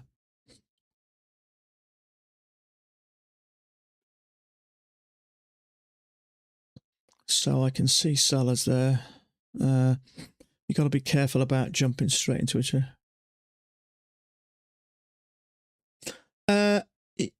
I used to be, absolutely. At the moment, no, it doesn't bother me.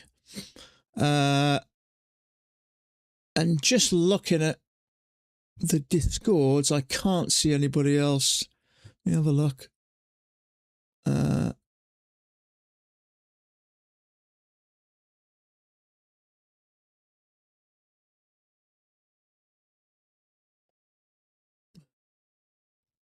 Let me have a look. I think some may have taken it, so let me have a look.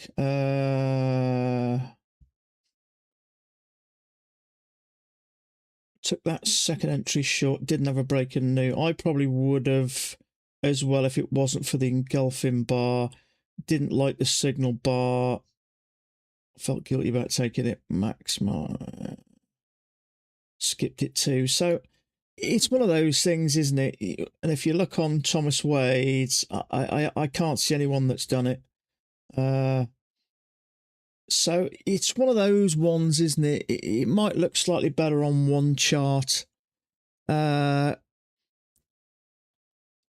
second entry short, as Dan said, if you get an engulfing bar, it makes them more risky. I know for a fact of Vladdy will never take a trade that's an engulfing bar. So if it engulfs that bar there, sometimes I will. It depends. If it engulfs that bar there, you should really kind of avoid it. Mac will tell you to avoid it. But it also depends. So we've got a channel with a break. We haven't made a new high. That always makes me nervous. I've taken trades before that have triggered you and pushed up for a second leg and stitch you up. So you just never quite know how they're going to work. So, but what I will say is everyone's different. So if just because I say I don't take a trade doesn't mean if you like it, you shouldn't. Because unless you take trades, you don't learn over time whether it was a good one or so on and so forth. So we got a bull bar here, a higher low here, and a possible failure, which worked. So is this going to come down? As we've had a break, 2 pushes to a new low, or a new low and a second push down, I would avoid here because there is a higher low, so this could reverse. So you caught that one, did you? Yeah, I was in an R about it. The only trouble is I still have this second leg in mind, and what I will say is market is playing out really well. It's easy to read at the moment, so my concern is this comes down further, and we got 2 legs up now, bear bar. I wouldn't take that just in case. If that's going to push up, that triggers, it will push up and stop out. If it continues down and give us a lower high, my guess it's coming down here because you're going to have stops. Now that is pretty bearish, but it's 25 ticks. Well, it's damn sight bigger now. Now, is this going to turn? It may well do. There's always that possibility that we do something like that, but I would wait for a higher low. You just never know. Sometimes you think, wow, look at this, that's great, it's going down. When we've already had a new low, you never quite know whether it tries to retest and rockets up. But that is kind of 2 pushes up into this zone, and it's moved down pretty strong. But I've seen this before and got excited and jumped into trades, and it's triggered me and gone up and pushed me out. So I don't get excited anymore. I always just kind of let it. The thing is with trading, although we're trading quite fast-moving markets, you've always got an extra 2 or 3 seconds to think. And it doesn't sound like a long time, but it surprisingly is. So I hold back on the impulsiveness much more now than I used to. If we get a higher low, it's a better option. So you may have, see, if you look on this chart, you got bulls trapped here. And on this chart, bulls trapped there, but so there is a lot of buyers trapped there. So that would be, but look at the damn size of it. See, that's an engulfing bar now. That's the problem. You've got to be so careful here. It's looking a bit sketchy, this. So if you took that bar on the engulfing, it triggered you, or as an engulfing bar, it triggered you and it's pushing back up. So as we've broken to the lows, I'm a little bit sketchy here whether we're making a couple of attempts to push down and a strong move up.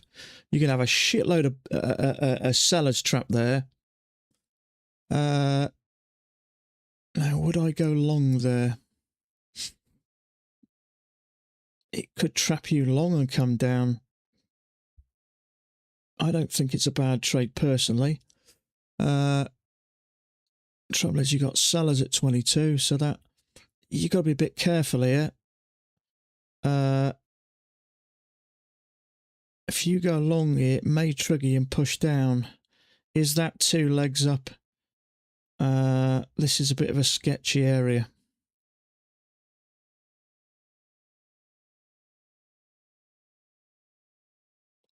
There's long traders in this and short traders.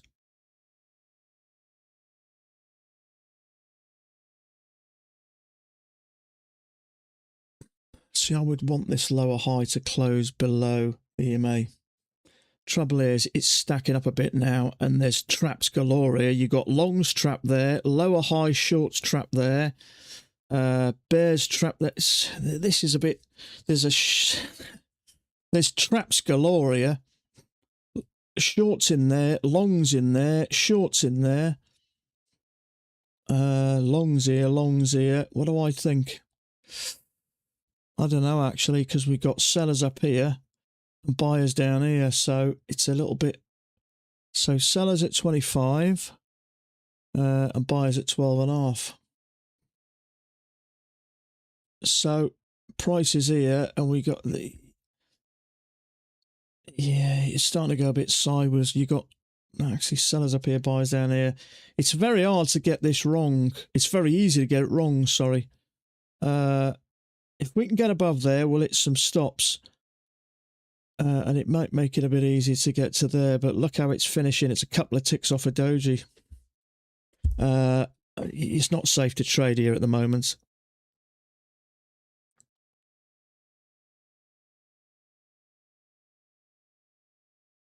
My guess is it'll more likely pop up.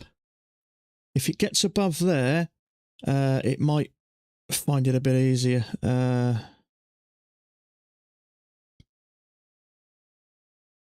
See that? Second entry long failure. The failure got triggered. I wouldn't have taken the failure. It was naff. This is cruel. This is... Who's going to get stuffed here? It's definitely going to go either one away. I still think there's more chance of it going up because of the channel where the break 2 pushes to a new low. There's bound to be sellers trapped there. There's going to be a lot of stops there.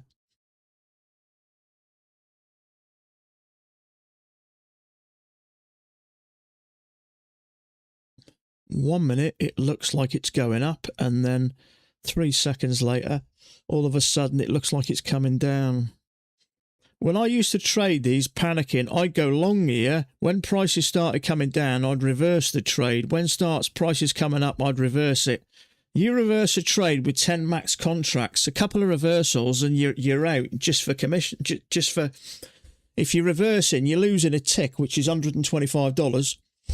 When you're trading max contracts. I used to do that all the time. Long and then reverse and then reverse. And then if it went up, I'd go long if it came down. But you learn after a while. If we get below there, then I think there's a chance this is going to come down. But then all of a sudden it starts to move up.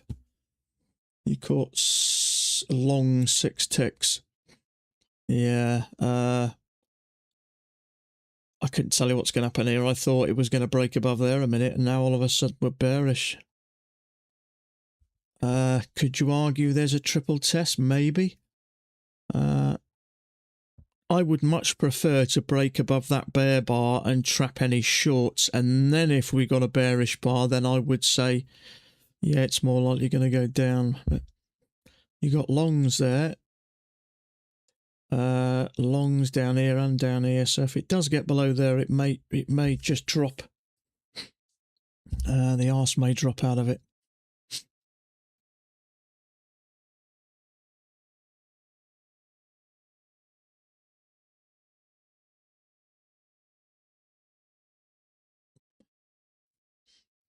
Market's very clever at making you look like it's going down.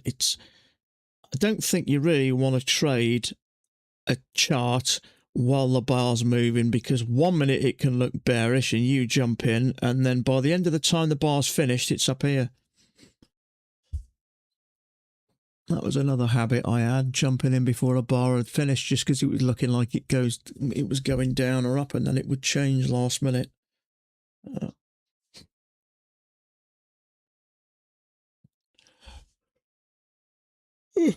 So clearly ranging at the moment, so I think there's a good chance it's going to hit the top. I just said that a bit ago, and then all of a sudden I changed my mind.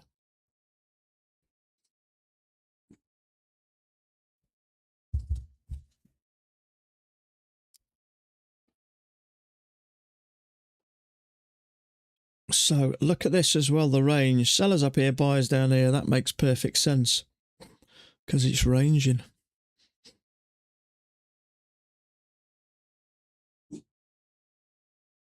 So if we can push above this and then get a really nice, strong, bearish bar, I'd like to clear liquidity first. leg up with a correction, leg up. And it may well come down to the bottom. Okay, that's broke above there. That for me is important as well. There you go. So if we get a rejection here, which it doesn't look like it.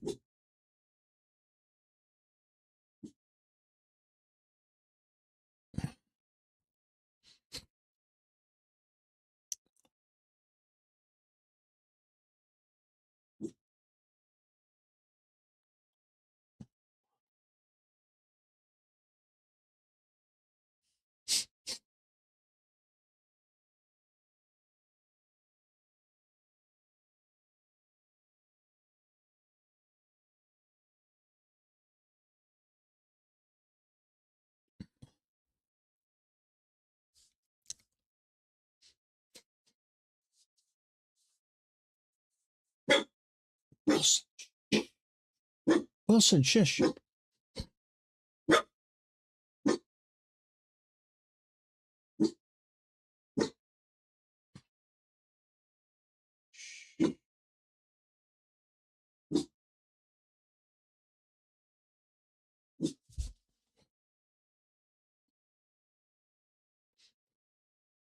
Okay, some sellers it's just hitting there. There's some a little bit higher at 30, so this isn't... maybe it is. Can't go any higher. Is that 2 legs? 1 leg, 2 legs, maybe.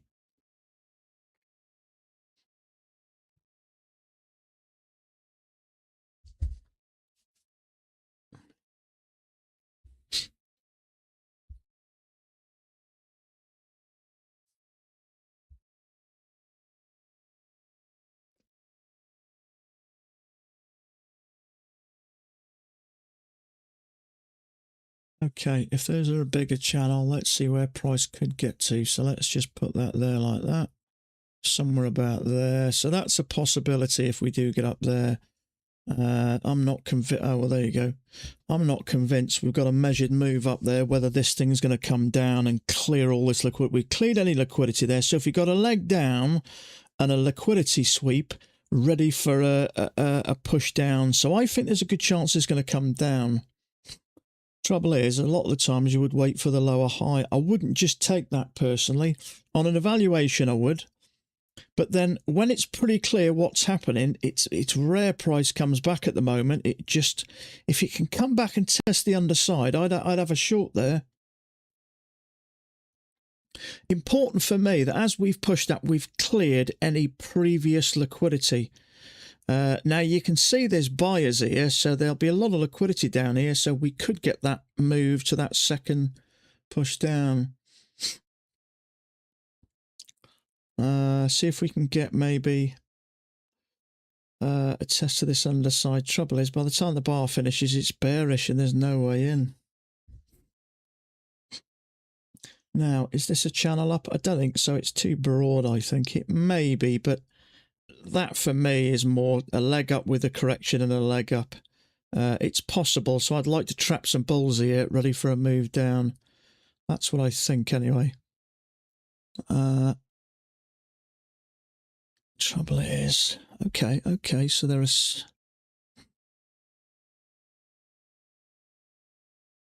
a lower high here possibly forming. How do I feel about that? Order submitted. Is it good? Is it great? Or is it not? Something about it I don't like. There's a lot of buyers. Sorry, there's a lot of sellers higher up. Order cancelled. Sellers at 30, which is there. That's concerning me. Sellers at 25, which is good because that's what you want. KFT, just use your code for Replicanto. Thank you so much. I'm grateful. No, thank you, mate. I appreciate it. Well, the best bits of software you'll use, I'll just give you one tip. Open it in the morning, close it at the end of the day. The first mistake I made with it is I had 2 open by accident, and when I entered a trade, it doubled me up. So what I do at the end of every trading day is I switch both my accounts onto Sim, or both my charts onto Sim. I shut down Replicanto, and then I close everything else down. So it's just a practice I've got into. And then what I do is I delete my tick data for the day, which just gets rid of stuff. So yeah, if you've never used it before, just make sure you can tell. If you hover down here, you can see there. Sorry, there. I've only got one, but when I used it first, I already left it open from the previous time. And when I came back in, I opened another one and never realised it. And then I got into a trade and I wondered why I had twice the amount. So just a little tip, but I appreciate you using the code, bud. Thank you. Fantastic bit of software, works beautifully.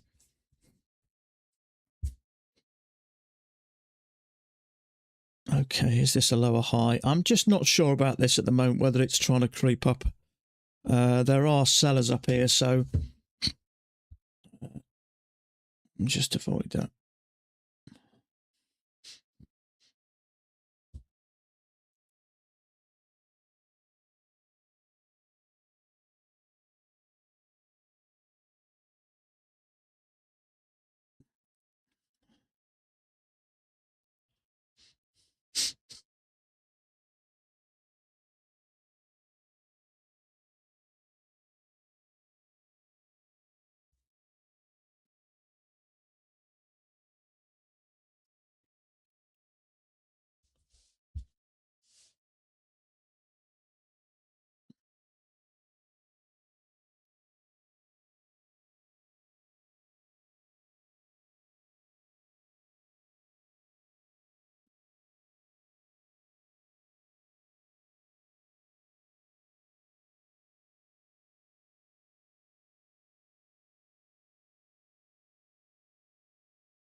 Okay, so I'm glad I didn't get in there, although it would have worked temporarily, but a lot of traders may have traded that for the rundown. But we had sellers at 30. And I could see that there are sellers further up at 35. My guess is this is looking like it may continue up. You look on Bookmap, there's not as many buyers down here, but there are a few sellers up here. And we know that has a little bit of pull on the market. Now, obviously, if there's more aggressive sellers than buyers, price will come down. But with what I'm seeing here, with these two legs, with a move up and a correction, a move up, this only got into the midline and then struggled. So I'd say it's got more chance of going up. Now, there are buyers here at 25, which is just a little bit lower. Which they might be saying, okay, if price comes back here, I'm going to buy to go long. So for me, sellers up here above price, buyers just below price is telling me you come back, I go long, and that's where it goes to. So my guess is, if I had to, it's more likely going to get to this area. So where are some buyers, just for reference? About 24. So let me have a look. Yeah, 24 and a quarter-ish. So on that top line, that would make sense. If we had two legs back, there are traders willing to buy there. And we know there are sellers up here. And up at 40 as well. So for me at the moment, and that may coincide with this possible larger move down. We've come off the top. We've had a bit of a break come down, so this may be grinding up to this area. Sellers here, buyers trying to catch a move up. That would make sense to me.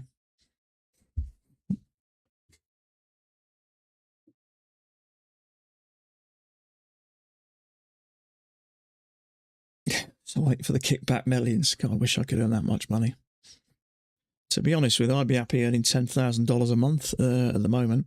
I've had one payment this year. Mind you, I've been trying to build accounts up, and it's been the worst 3-4 months of trading I've ever known. I've been trading now, knocking on 5.5 years. I can't remember a time like this.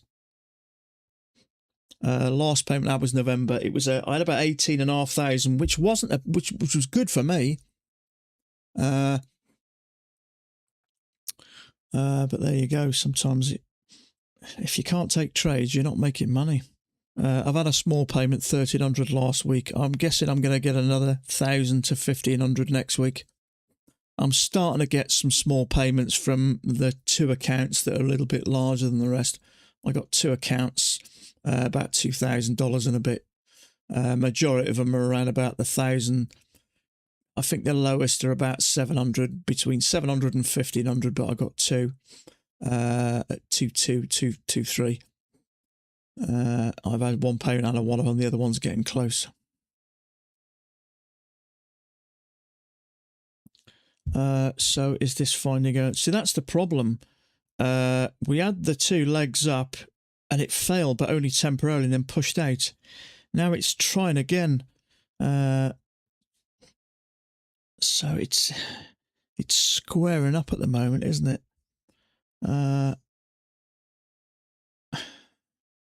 Is there starting to get some kind of a channel up? Maybe. It's not the strongest of channels.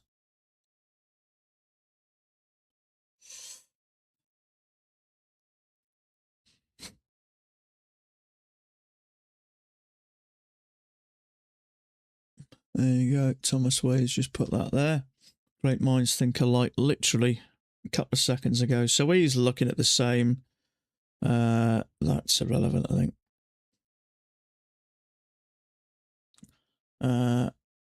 I got this as well. He's not bothered with that. So I don't think it really matters now anyway.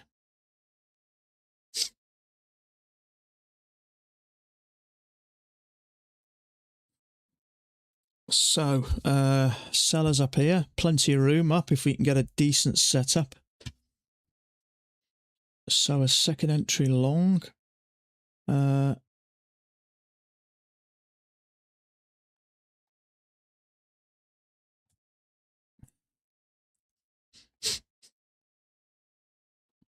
So there were some buyers there.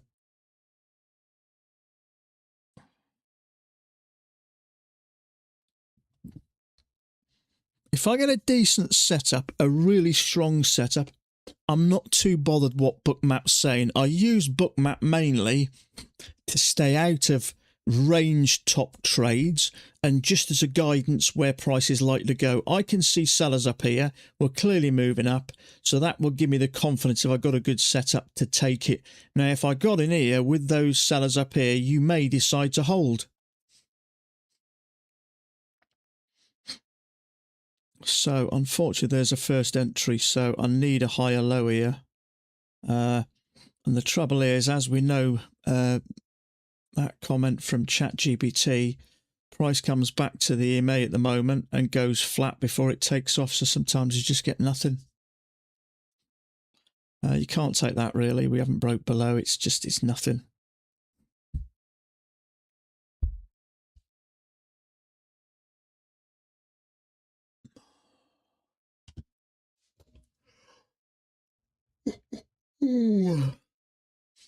Yeah, everyone's looking for a second entry long stroke higher low there. It's good to use this because you can just get an idea of what people are looking at. There you go, a higher low, second entry long. Thomas Wade's got that, same as me. Spoke too soon. So we just got nothing. That's kind of the way it is at the moment. But it's useful to have that, especially if you're a newer trader, maybe just to give you a little bit of confidence that your thought process is looking right. You can't argue with that, but I'm basically break even since December. The dole is looking like yeah, luckily November I had $18,000, so we got some in the bank, not a huge amount, enough to keep me going for maybe 6 months without a payment, maybe a little bit longer, but without failing that. I don't like to dig too much, so As long as I can get little bits of payments, you know, a couple of $1,000 a month, that'll keep me topped up. But yeah, I mean, if you break even since Christmas, in all honesty, mate, I give yourself a pat on the back. Because when it gets difficult like this, that's when people tend to panic. I've had my own riskier trades lately, especially the last two. But as long as you don't panic, you know, you'll come out the end. It won't continue to range forever. So if you have managed to keep break even, you know, you've got to give yourself some credit for that.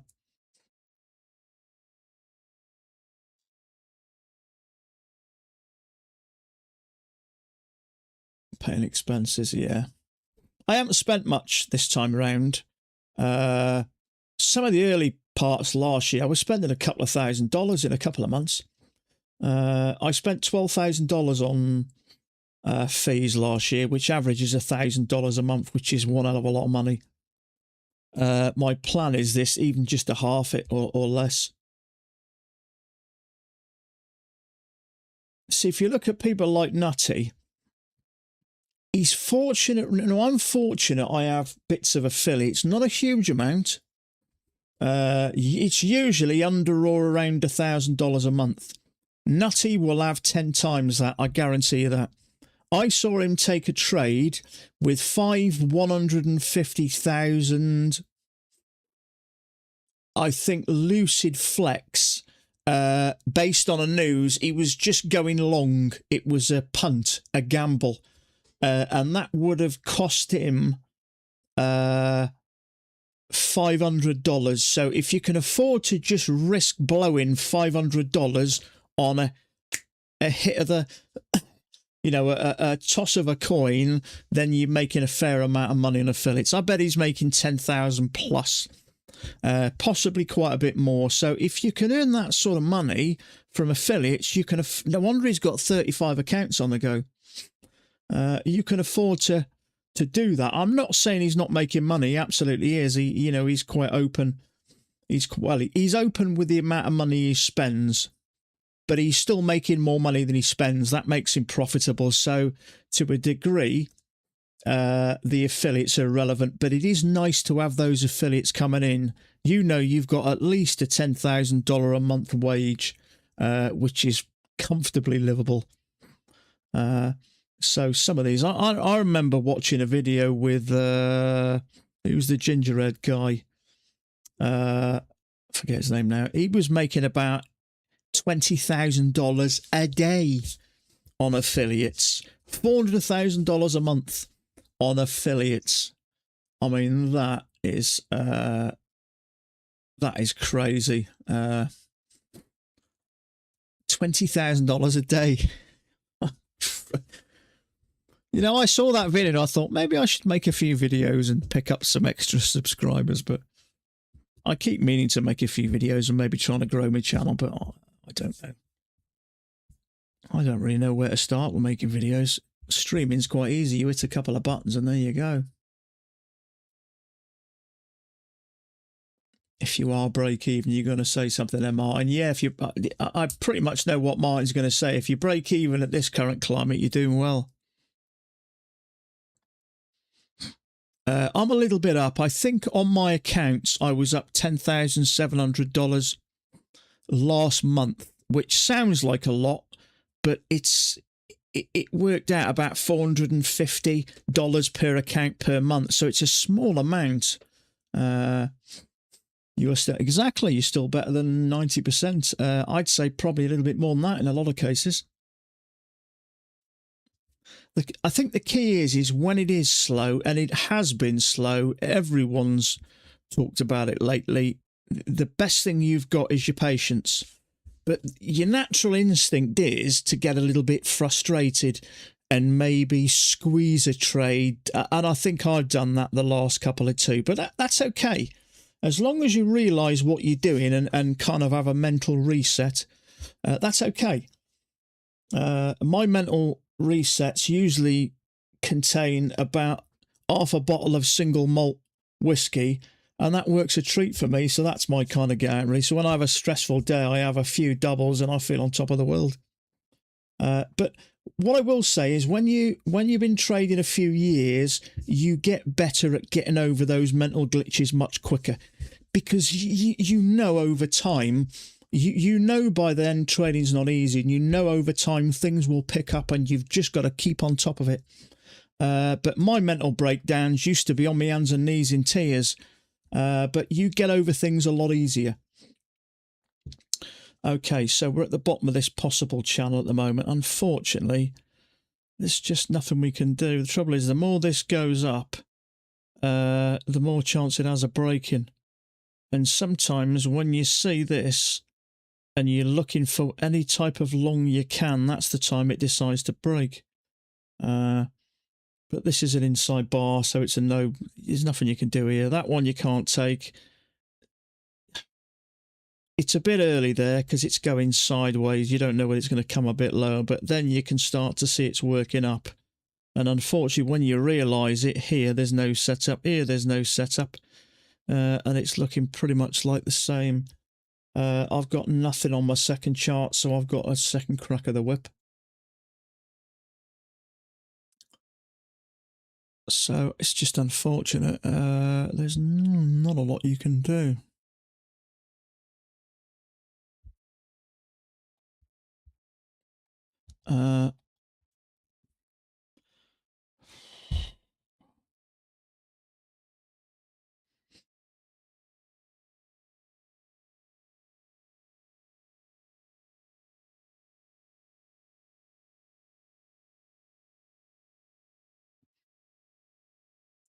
So we got an inside bar there. Now, I can't remember how many times I've heard Max say you can't take that, it's an inside bar, you can't take that, it's an engulfing bar, and it works. So you're kind of damned if you do and damned if you don't, but I'll leave them anyway.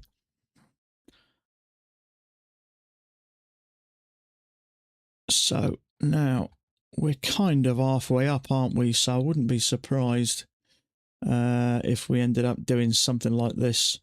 Maybe a break down here and then up towards this area, a little correction.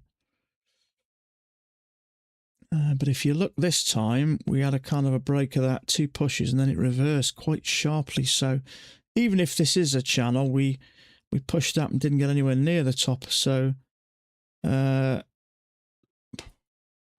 know, we may end up doing something slightly different. Could be something small. I don't know. It's hard to tell at the moment. So I'm just going to take a quick few-minute break and make a cup of tea. I'm getting a bit dry in the mouth. Can't take that. It's an inside bar. It's irrelevant where it goes. So bear with me. I'll be about 3 to 5 minutes and I'll be back.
So it's still going up slowly, but still grinding.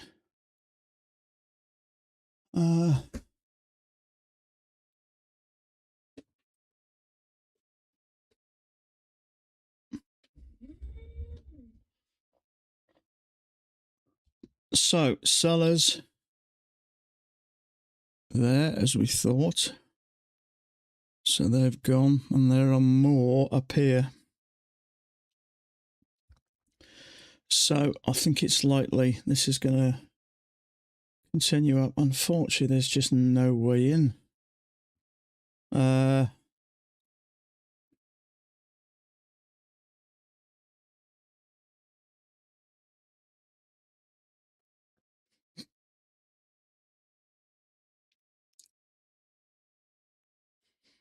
So I was hoping we may get a break here and then a way up.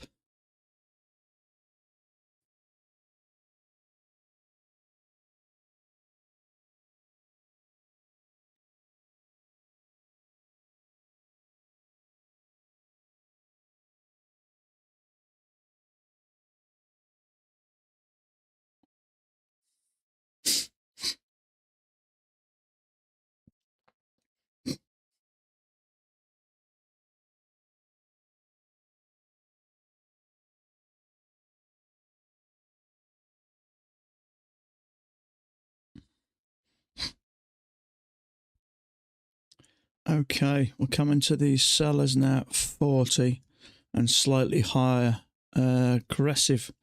You can see what I like about it is when you see the move, see the aggressive buyers there. This is about 3 or 4 seconds later, so you can see the move up, and then you see these aggressive buyers. So you can see these bigger bubbles here. All of a sudden, you can see 3, 4, or 5 big bubbles there, and you can see those aggressive buyers. So what I like, because it's a few seconds behind, is you see the move, and then you can kind of watch. Well, I mean, look at that thing go up. Still, the aggressive buyers, there's more aggressive buyers than sellers. The thing is going up anyway, so it's naturally got that momentum going up. But once the buyers get in, the thing just ranks up. So channel with a clear overshoot. So we're getting close to the possible slightly larger area. I mean,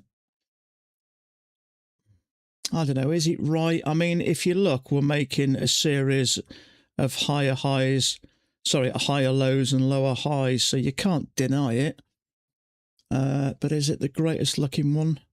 Not really. Let's have a flick onto the 10,000.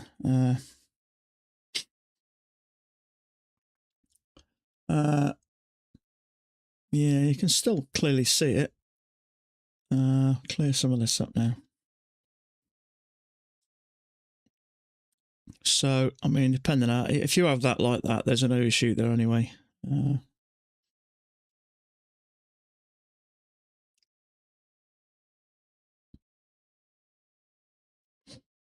So, working nice and cleanly there. It's a shame we didn't have a setup there. I was hoping we'd get a second entry. That would have been nice.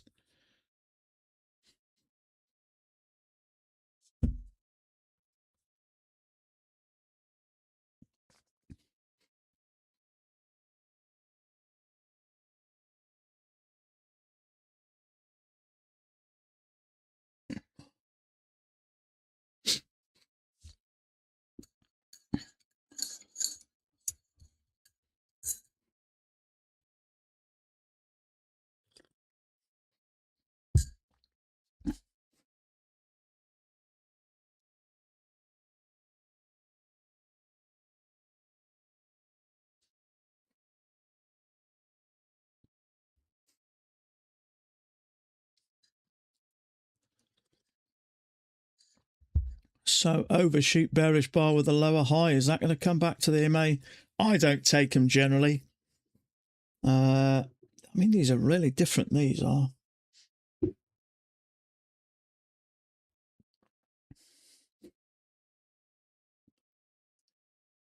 It's obviously a bit overbought, isn't it? So it is. I mean, it would have worked for 12 ticks. Just, yeah, it would have done now.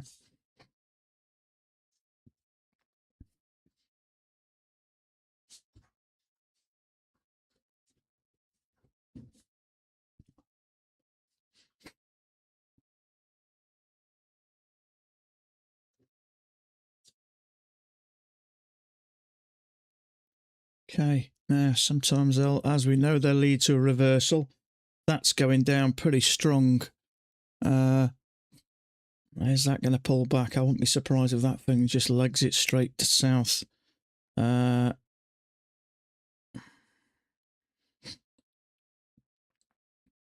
It's like 15 points straight down, 3 bars.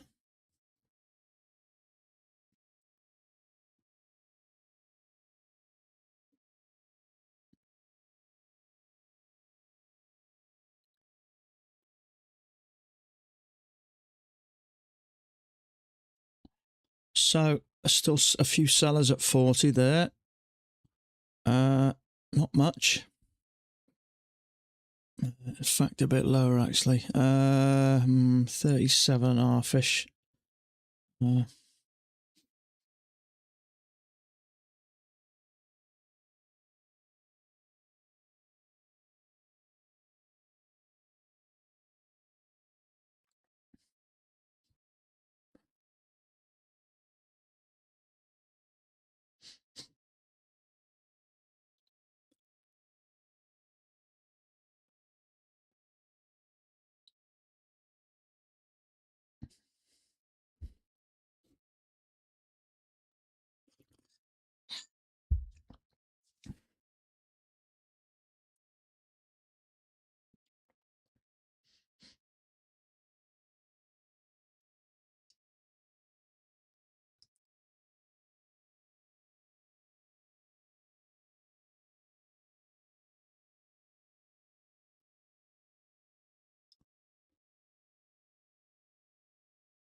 Okay, channel with a little break. You may call it a lower high. Generally, it's a channel down with a little break.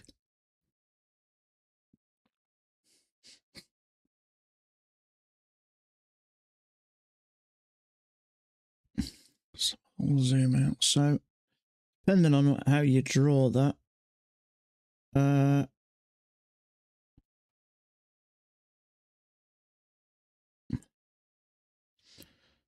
however you got it, you've got that one sticking out a bit.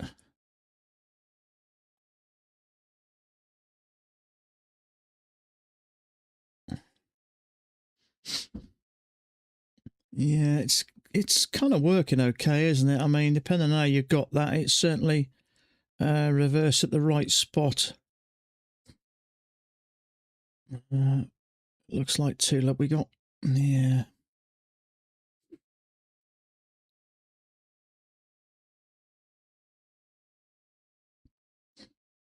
Leg and leg bullish bar. I think there's a good chance this gets back to the EMA.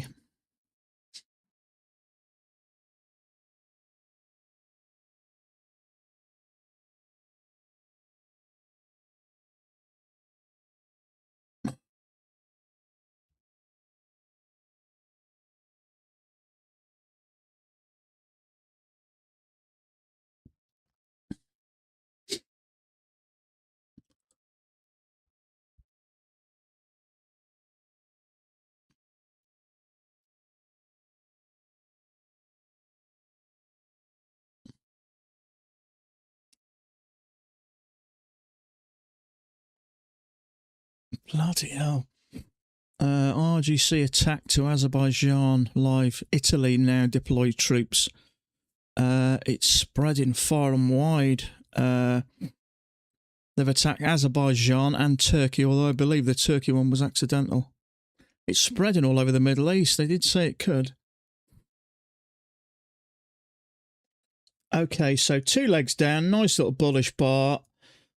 Back to the EMA as I suspected it may do. Although I don't generally trade those. Dan sometimes does. Let's see if he's done anything. Oh,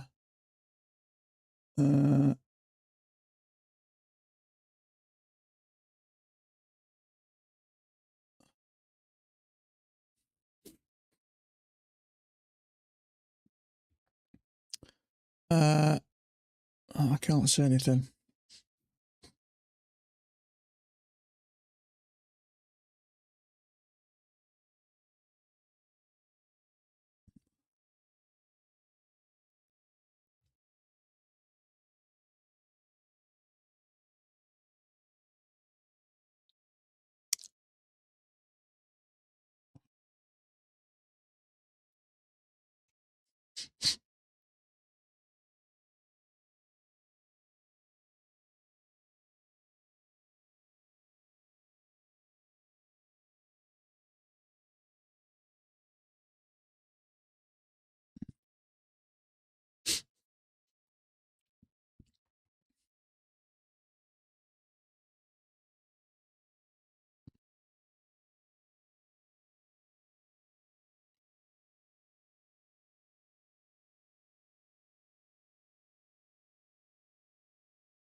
Holy hell.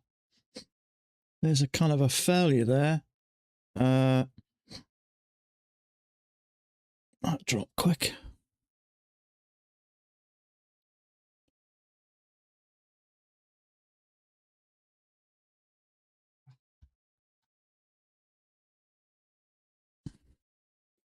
Can't see many sellers up here. Buyers down here at 20, so I think price is going to come down. There is a second entry short there. I don't like that. It's too low. If it gets back up here, we may get something. So we've got 2 legs down. If we can get 2 attempts to push higher and a second entry short, there's going to be a ton of liquidity below here. And this looks like it's coming down. So I'd like to see something like that, 2 little legs. We had kind of the same. We had 2 legs and then it dropped. So I'd like to see another push up here. Trouble is, if you get into here, it may be too early. It may push back. It's hard to say. If you don't do nothing, the thing just triggers and drops. But you've got buyers in here and quite likely buyers there. So maybe that's okay to take. I do see some traders take it, but I always avoid them because it's stuck in the middle of nowhere. It's too far from that EMA for me. I'd take it on a valuation, but I wouldn't take it on a bunch of accounts. It's 14 ticks if you get it wrong.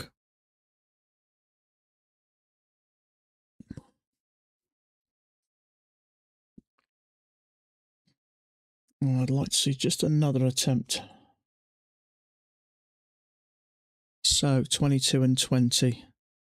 Sellers.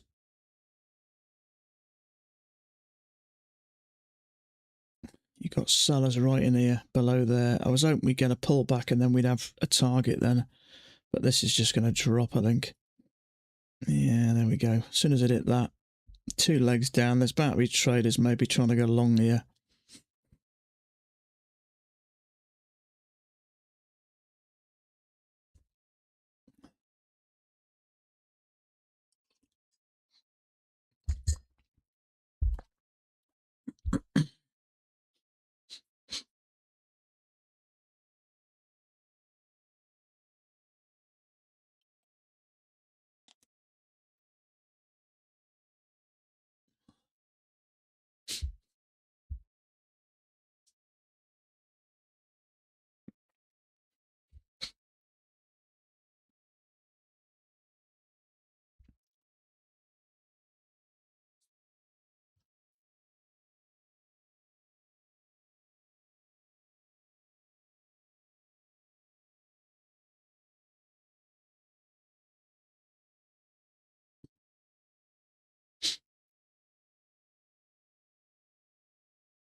Sellers at 15.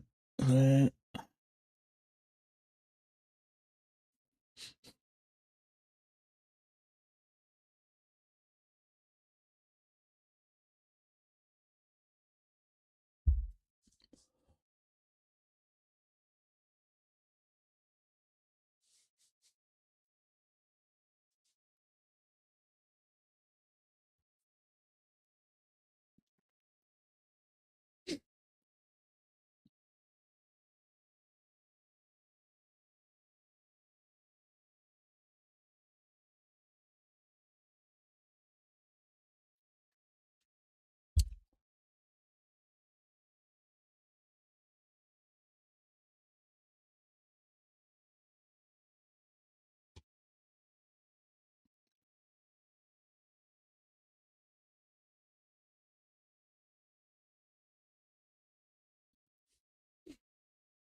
So it's bounced off there and come down proper.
Okay, I think I'm going to knock it on the head there. I've been streaming for 2 hours and 51. I sat here for half an hour, so I'm probably going to come back for an hour later.